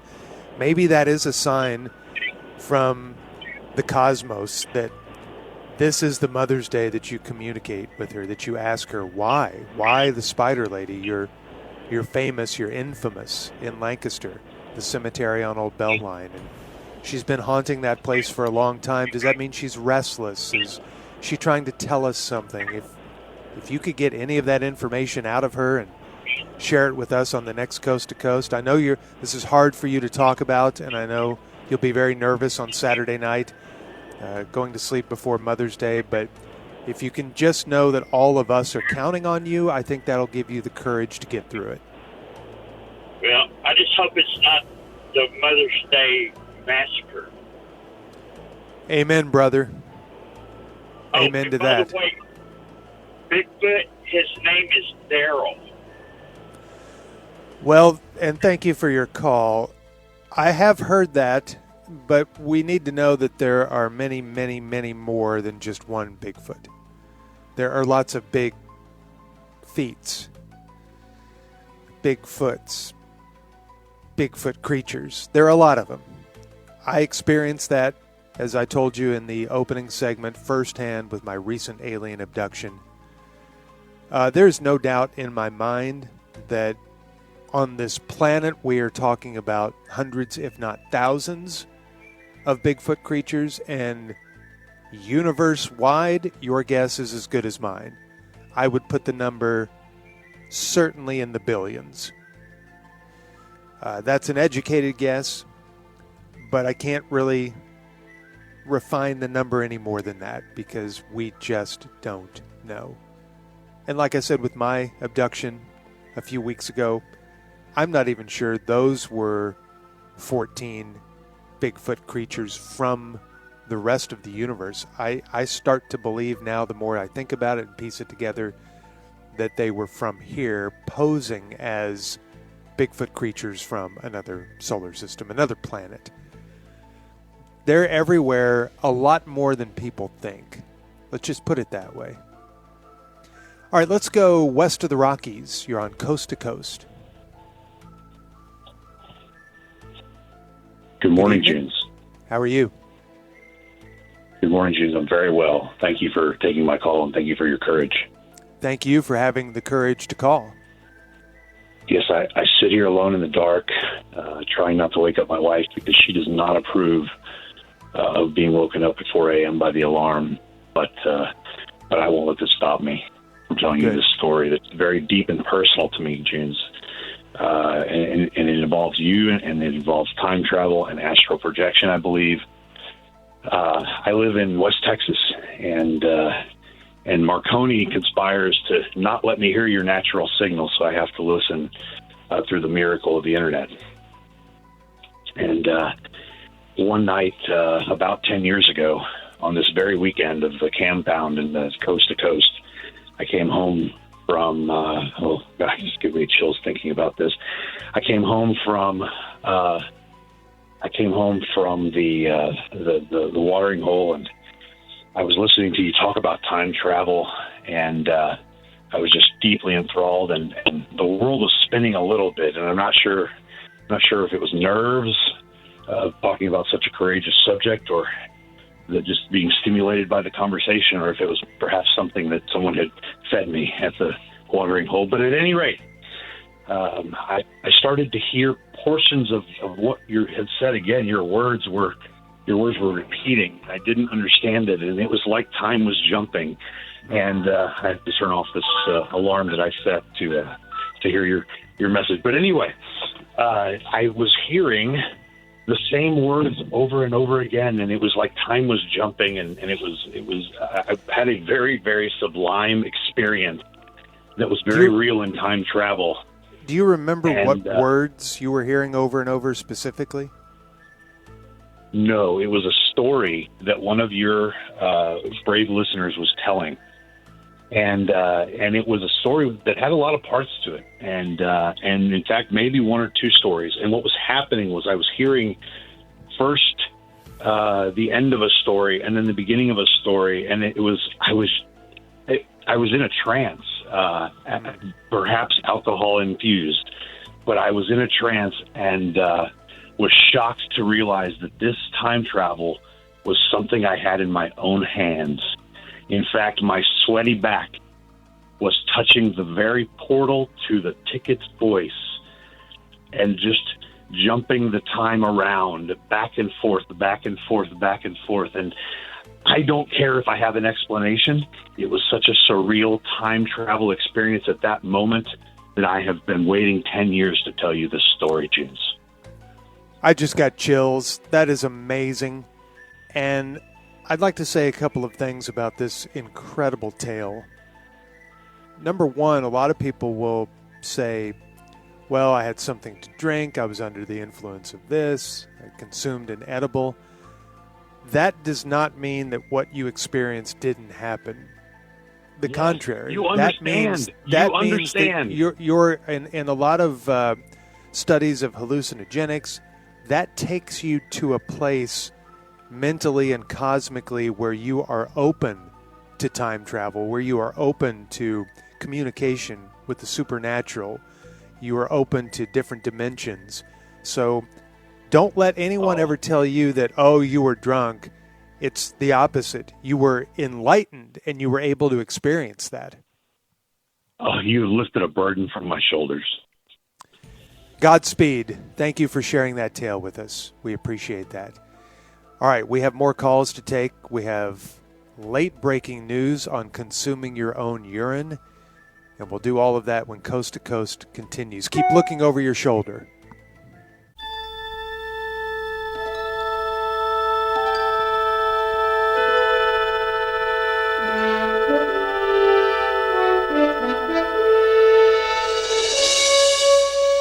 From an undisclosed location in the Kingdom of Blaine Night, this is Junior Coast to Coast, America's most provocative and least listened to radio program. Be warned, this is the radio show the government doesn't want you to hear. And now, here's the provocative and popular Junior Miller. A rare 4 a.m. start time for Coast to Coast. Back to that TED radio talk about 4 a.m., the odd time of day that is both really late and really early. One of the guests on the Guy Raz show said, first of all, I think 4 a.m. feels special because for most people, it's a foreign land. So it feels special the way Paris feels special. You only go every once in a while, where the flip side is, that's why it feels threatening or dire or weird or uncanny. But if you're in the mood, there's no better time to read a book. There's no better time to work on that novel. It's a little bit lonely sometimes, but I know 4 in the morning, it feels like something very familiar to me. I would add to that, 4 in the morning might be the perfect time for a radio show like this, Coast to Coast. Thank you for joining us. We've had a great first 30 minutes, taken some very interesting calls. Coming up, we have some very interesting news about urine. We just had a call from West Texas, and as I look at the latest UFO sightings map, there is a large circle around West Texas and eastern New Mexico. That is an area aliens love to visit. Some have been known to have adopted Texas Tech as their official football and basketball program. They like to follow from their solar system. But more than that, more than the new facilities in Lubbock, I think it's all about the vastness of that space. It's easy for spacecraft to land in the deserts of West Texas, eastern New Mexico. There aren't many people there to witness it, so our visitors, our friends, our teachers, coming from another planet, they can land there without alarming 15 million people like they would if they landed in New York City. Also on the UFO sightings map, you can go a little further west into Arizona, parts of Utah. Not many in Colorado. I believe it's too mountainous in certain regions like that. Many in the Pacific Northwest. And don't we find that interesting? Based on the story that I shared with our listeners about 30 minutes ago, and then you cross-reference this UFO sightings map, and you realize that a lot of UFO sightings are in the Pacific Northwest. Well, why? Well, maybe it's what I encountered. Abducted by 14 Bigfoot creatures aboard a spacecraft. Again, this plays into my theory that while they said they were from another world, but couldn't quite identify that world specifically when I was questioning them, it makes me think that spacecraft was launched somewhere from the Pacific Northwest where most Bigfoot creatures live. This UFO sightings map shows 17 recent sightings in the Pacific Northwest. Could these all be of the same craft launched from their underground lair that came to our part of the United States, abducted me because they knew I was a friendly? I think it all adds up. All right, wild card line. You're on Coast to Coast. Hello, wild card line. Yes, Junior. How are you? I'm okay. I'm in Frisco with the ability to time travel, but only to Amarillo and that immediate surrounding area. And when you go to Amarillo, when you time travel to Amarillo, what time period do you find yourself going to? Future or past? Both, but most of my time is spent in the late 1800s, the Quanah Parker time period, the Old West time period. But I can tell you that there is a friendly, particularly to the indigenous people, a friendly group of Sasquatch living in Palo Duro Canyon. I don't doubt that at all. I have a moral dilemma. There were racial atrocities committed in Amarillo in the 1920s, and I have the ability to go back and stop that. However, what will that mean for those people, their relatives, who were wiped out to prevent those atrocities, and their father no longer exist in this time-traveled world? Should I stop the atrocities? This exact scenario came up in a Star Trek episode you may remember, where Kirk and Spock traveled back in time, and they headed off a disaster. They had this exact same dilemma, and they decided that not only did they have this desire to head off a disaster, and they really wanted to do it, but they were faced with the exact same question you're asking yourself. Sometimes it's easier to let the disaster happen, because if it doesn't happen, what is the chain of events that leads to a complete altering of the future? So what they ultimately decided was that if they don't do something about it, then the future happens as it would have happened. If they do something about it and then they return, they time travel back to the present, they may not be there. You might do what's in your nature to correct these atrocities in the 1920s, and nobody would fault you for that. But you could come back, and you could not be here in the present once you reset the course of civilization. Right. So you have to ask yourself the question, how badly do you want to live? Is it potentially worth your life to reset history in order to right those wrongs? Would you be okay with that? Quite a conundrum. It is. I don't know. I would say the universe will give you the answer. If you listen closely enough, the universe will give you the answer. I'm fascinated that you can time travel. I'm jealous, but I don't want to be in your shoes trying to make that decision. Godspeed. I hope it works out for you. That's interesting that he's time traveling back to the late 1800s in West Texas. I'm wondering if he, in any of these journeys, has seen the TV show 1883 being filmed. I should have asked him that. Let's go east of the Rockies. You're on Coast to Coast. Good evening or good morning. Good morning, Junes. How are you? I'm doing well. I don't know how much time I have, but I'm a fellow 4 a.m.er. I'm on my walk right now. Great. And I've got my, I'm sorry if I sound a little panicked. I think they're getting close to me. Who's following you? I don't know. I hear birds chirping, but as we know, there's no birds chirping at 4 a.m. No. So I'm calling to. Is that the honing devices? Are they getting close to me?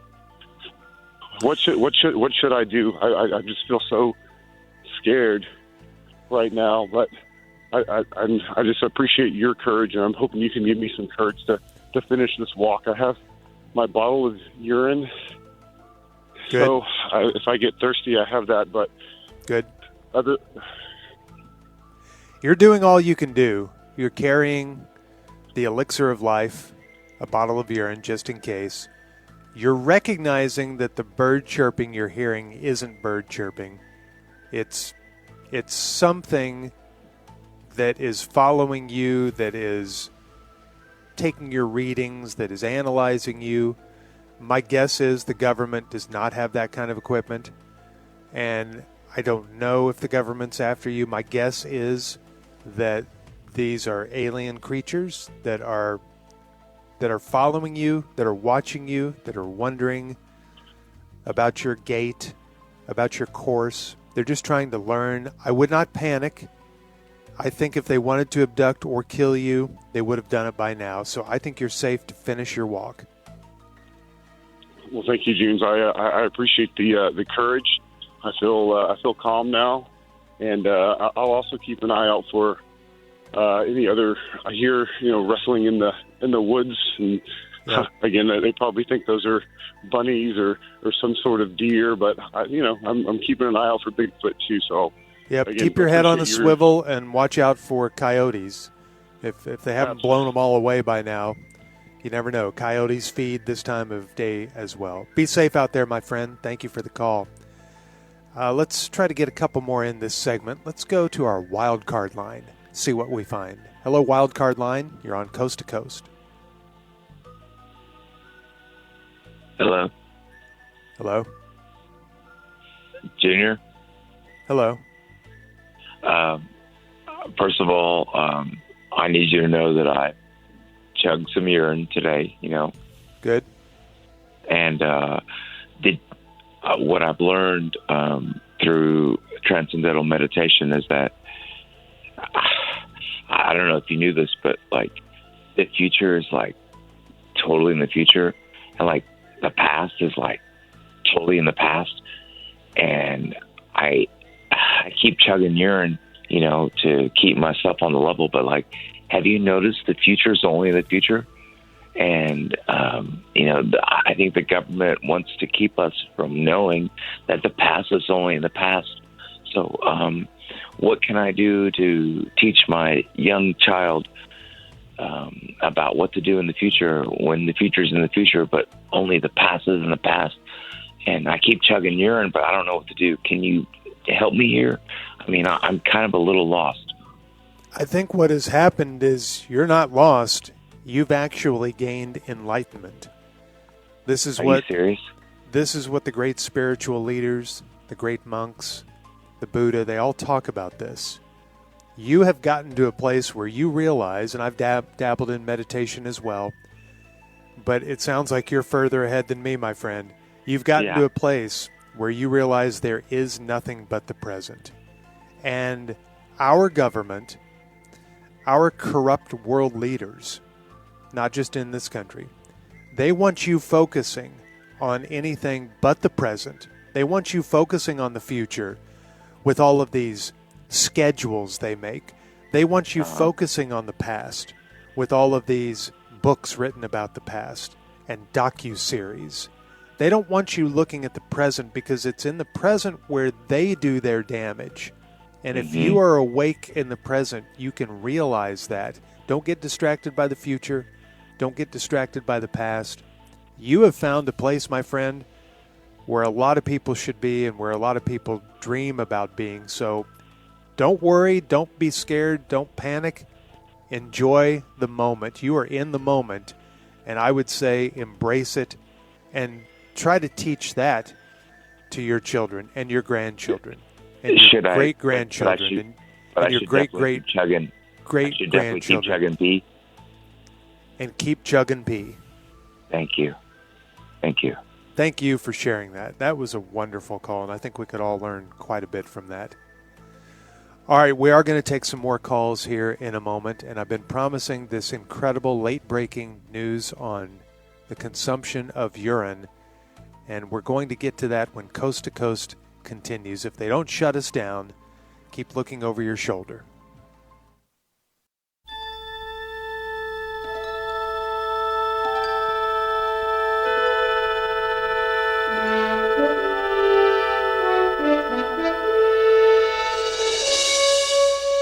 From an undisclosed location in the Kingdom of Blaine Night, this is Junior Coast to Coast, America's most provocative and least listened to radio program. Be warned, this is the radio show the government doesn't want you to hear. And now, here's the provocative and popular Junior Miller. As we continue our new 4 a.m. time slot, thank you for being up early with us. Looking at the website, Museum of 4 in the morning. And some interesting quotes about this time of day. A lot of people up this time of day, by the way. One posts, 4 a.m. hits hard sometimes. I'm both lonely and full of love, unsure of anything and yet happy. Where did we come from? Why are we here? I don't know, but I like it. The people are beautiful, and the food is delicious. Elton John once sang, "It's 4 o'clock in the morning, damn it. Listen to me good." And I think that's what we're doing right now. We're listening to each other. This is the only radio show in the world where we listen to each other. We have an open mind when we come here. We talk about UFOs and Bigfoot. We will take more of your calls, 888-787-1310, if you want to call in east of the Rockies, west of the Rockies, or on the wild card line. Back to those calls momentarily, but as promised, late breaking news on the consumption of urine, which this show has always been on the forefront of. We encourage all of our listeners to at least have a few bottles of their own urine handy. Please refrigerate for your own safety. But in the event of a catastrophe, something unexpected, you can survive on your own urine for a long, long time. And you'll be way ahead of the game if you're prepared. Well, Dateline, England, and I'm reading this from a news story. A 34-year-old man who drinks his own urine daily has claimed that the practice has cured him of his depression and made him look 10 years younger. His name is Harry Matadine from Hampshire. He started consuming his own urine in 2016 because he said he was desperate to heal his mental issues. He revealed that after he began urine therapy, he felt a new sense of peace, calm, and determination, following which he became an advocate for drinking your own urine. Sounds like a guy we'd like to have on this show. He said, quote, "It was beyond my wildest imaginations how powerful it was when I drank it. From the moment I drank the urine, it woke up my brain and removed my depression. I felt a new sense of peace and calm. I thought, wow, I can make this for free and always keep myself in a happy state." And he said that he will drink 200 milliliters of his own urine every day. And he says he will often, whatever else he's drinking, top that drink off with what he says is a splash of fresh pee. He swears to the media that his urine is super clean, and he says it's changed his life.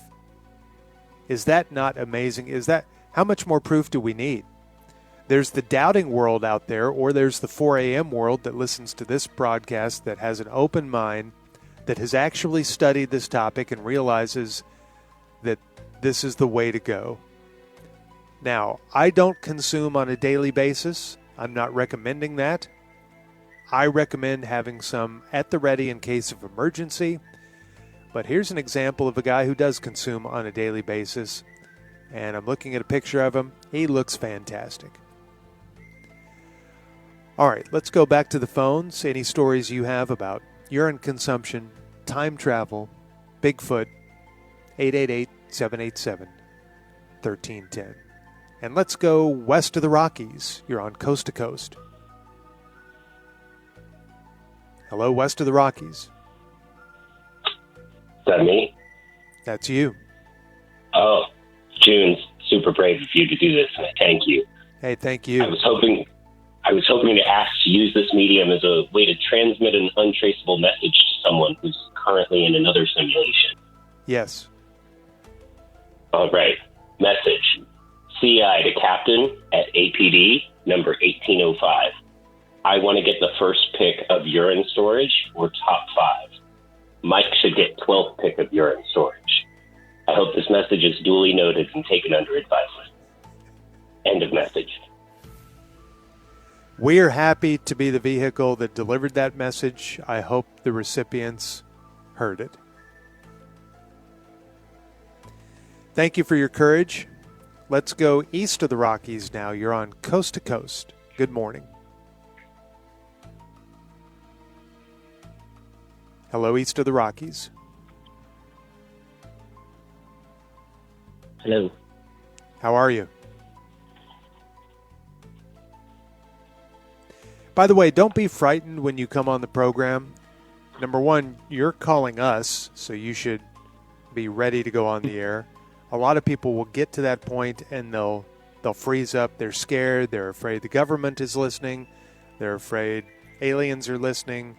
Someone from another dimension is listening. But this is a safe space because I'm a host that has an open mind. We have a listenership that has an open mind. So don't worry. Go right ahead. Okay, is it me? It's you. Oh, wow. I'm on Coast to Coast with Junior. This is awesome. Junior, truly my favorite thing that you do every year. Well, thank you. Because I love the original Coast to Coast. I know you're a huge fan too. The great Art Bell. This program is not possible without the great Art Bell. Yeah, the Midnight in the Desert, all of that. Truly awesome stuff. So I was calling in because I guess it was a couple weeks ago, maybe in Gordo's Corner in the observation deck, he was talking about them sending the new signal to space. Remember? And you guys were discussing why we would do that, what was, all of that, and then you discussed how they sent the old one, and nothing ever happened, right? Yeah, like 1971, I think they sent that. Yes, but that's really untrue. They did give us a response that maybe you haven't heard about, but it's not your fault because the government doesn't want you to know. Right. But what was the response? Do you have any idea? Yes, they actually put a crop circle in a field in England, and it's the exact signal that we sent out, shown in pictorial form in the crop circle with slight changes.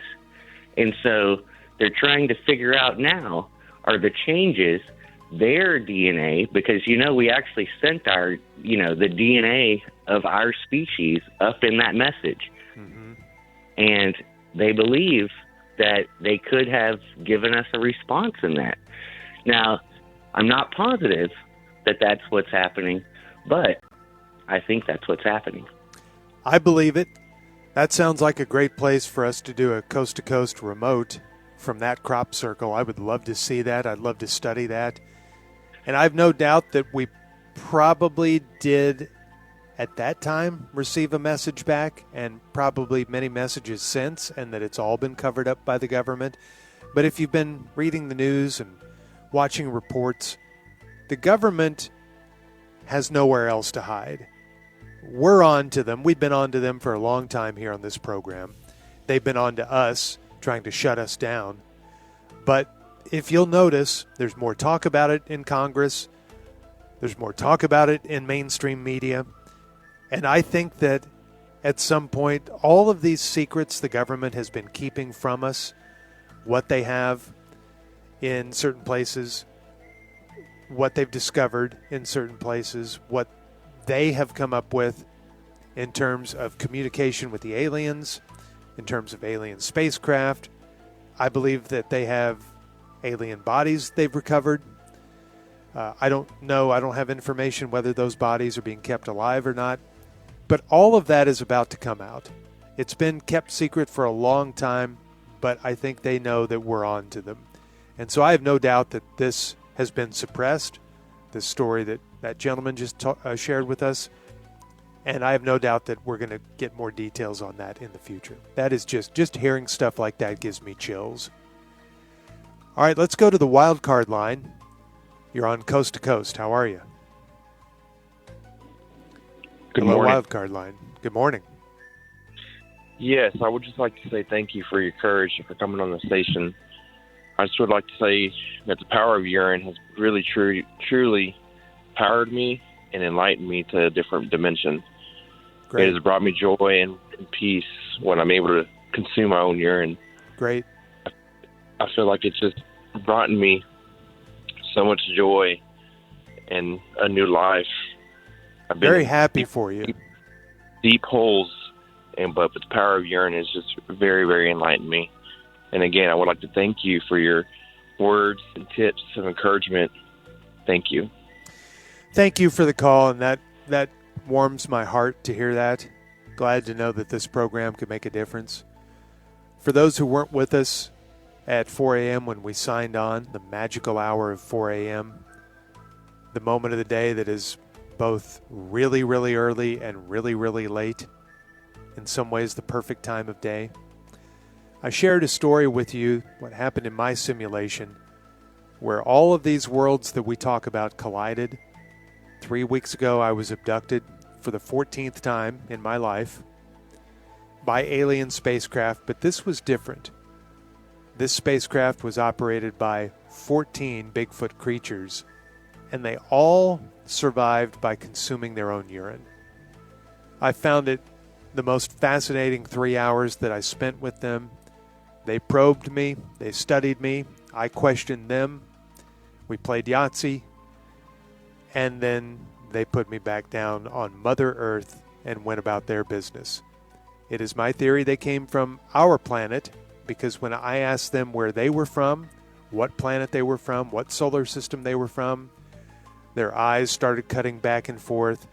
They did that telltale sign of somebody lying. They touched their Bigfoot noses. They were making stuff up, it sounded like. So it is my theory that that spacecraft was built by them in the Pacific Northwest somewhere. You cross-reference that with how many UFO sightings we've had in the Pacific Northwest recently. I believe in their underground layer, where probably hundreds, if not thousands of them live, that they have that technology. And they are now flying around in this incredible spacecraft, the likes of which I've never seen in my 13 previous abductions. Technologically advanced to a point where I couldn't believe the movements that this ship could do, which also cross-references with the U.S. Navy sighting off the Pacific coast of a spacecraft that could move in directions the likes of which they had never seen before. It's all coming together. It's all making sense. And so to our last caller's point, consuming urine has taken him to a place he's never been.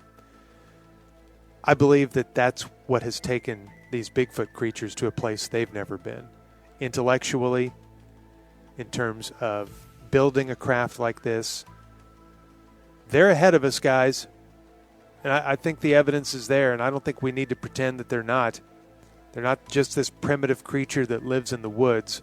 I've seen it with my own eyes. They're way ahead of us. So let's just know that as we move throughout our day. East of the Rockies, you're on Coast to Coast. Good morning. Good morning. How are you? You're on. Doing good. Excellent. I wanted to let you know that if you want to avoid getting abducted for the 15th time, you need to stop being around the birds. They're government drones that have been designed by these Bigfoot creatures. And the fact that you haven't realized this is kind of embarrassing, Junior. Are you telling me that these Bigfoot creatures are in cahoots with our government? And the birds. I have an open mind, but I find that somewhat hard to believe. Are you saying that the government has embraced the Bigfoot creatures and that they are using their power and intelligence and that the Bigfoot creatures are going along with this? We're not being run by lizard people. It's Bigfoot people, Junior. Now that I believe. Now, if you were to tell me Bigfoot people or Bigfoot creatures are running our government and not the other way around, then I 100% believe that. Therein lies the question. That's why we keep going. Who runs who? You are right to bring up the birds, especially this hour when we don't hear them. No, isn't it suspicious? There is a new time for you to do this coast to coast. There's a new conspiracy theory that birds are fake, that birds do not exist, and that there's a giant conspiracy to trick everyone on Earth into thinking that birds exist. And I'm looking into this because I don't think it's that crazy. So my theory is, because I do bird hunt, it's birds that we're not allowed to hunt that are not real. Because I have shot and eaten a duck. I have shot and eaten a dove. Never a seagull. Never a pigeon. Things that we're not allowed to shoot because of the government. Do you think that these birds that you think you've eaten, is it possible that they were just placed in your simulation and that they do not really exist? That's a valid point. When the doves drop, I just assume that that's where they are. They could have been replaced. Man, I just got chills. This is crazy. One more thing, if you don't mind. Yes, go ahead. Yes, breast milk. We've been talking nonstop about the urine. Yes, it opens your mind, but breast milk, that is the new form of creating superhumans. If we ever want to fight against these big feet people, it is breast milk. Gentlemen. I don't know that it's a new form. And I also don't know that we want to fight Bigfoot. I think I learned 3 weeks ago in my abduction, they're very friendly. They like playing board games. They just want to learn more about us. They do have to live underground, and they have to build their cities and their spacecraft underground because they fear what we will do. And I don't blame them for that, but they come in peace. And in any other abduction that I've ever been through, that's what I've found, that our visitors from, whether it's the Bigfoot layer or another solar system, they come in peace. They are not looking for a fight. So I think we need to correct our mindset. Do you feel like this is a Prometheus-type situation where they created us and now they're scared and they left us here? I think that's a distinct possibility. Always keep us on our toes, Junior. Thank you so much. Thank you for your call, and thank you to everyone for your calls. I hope you were okay with our new start time.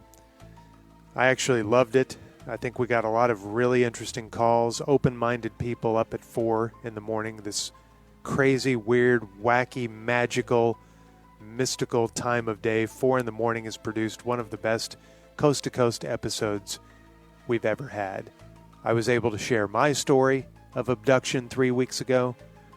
We learned of the story of the gentleman from the United Kingdom. His life changed, Harry Matadine, because he started consuming his own urine in 2016, and now he's a new man.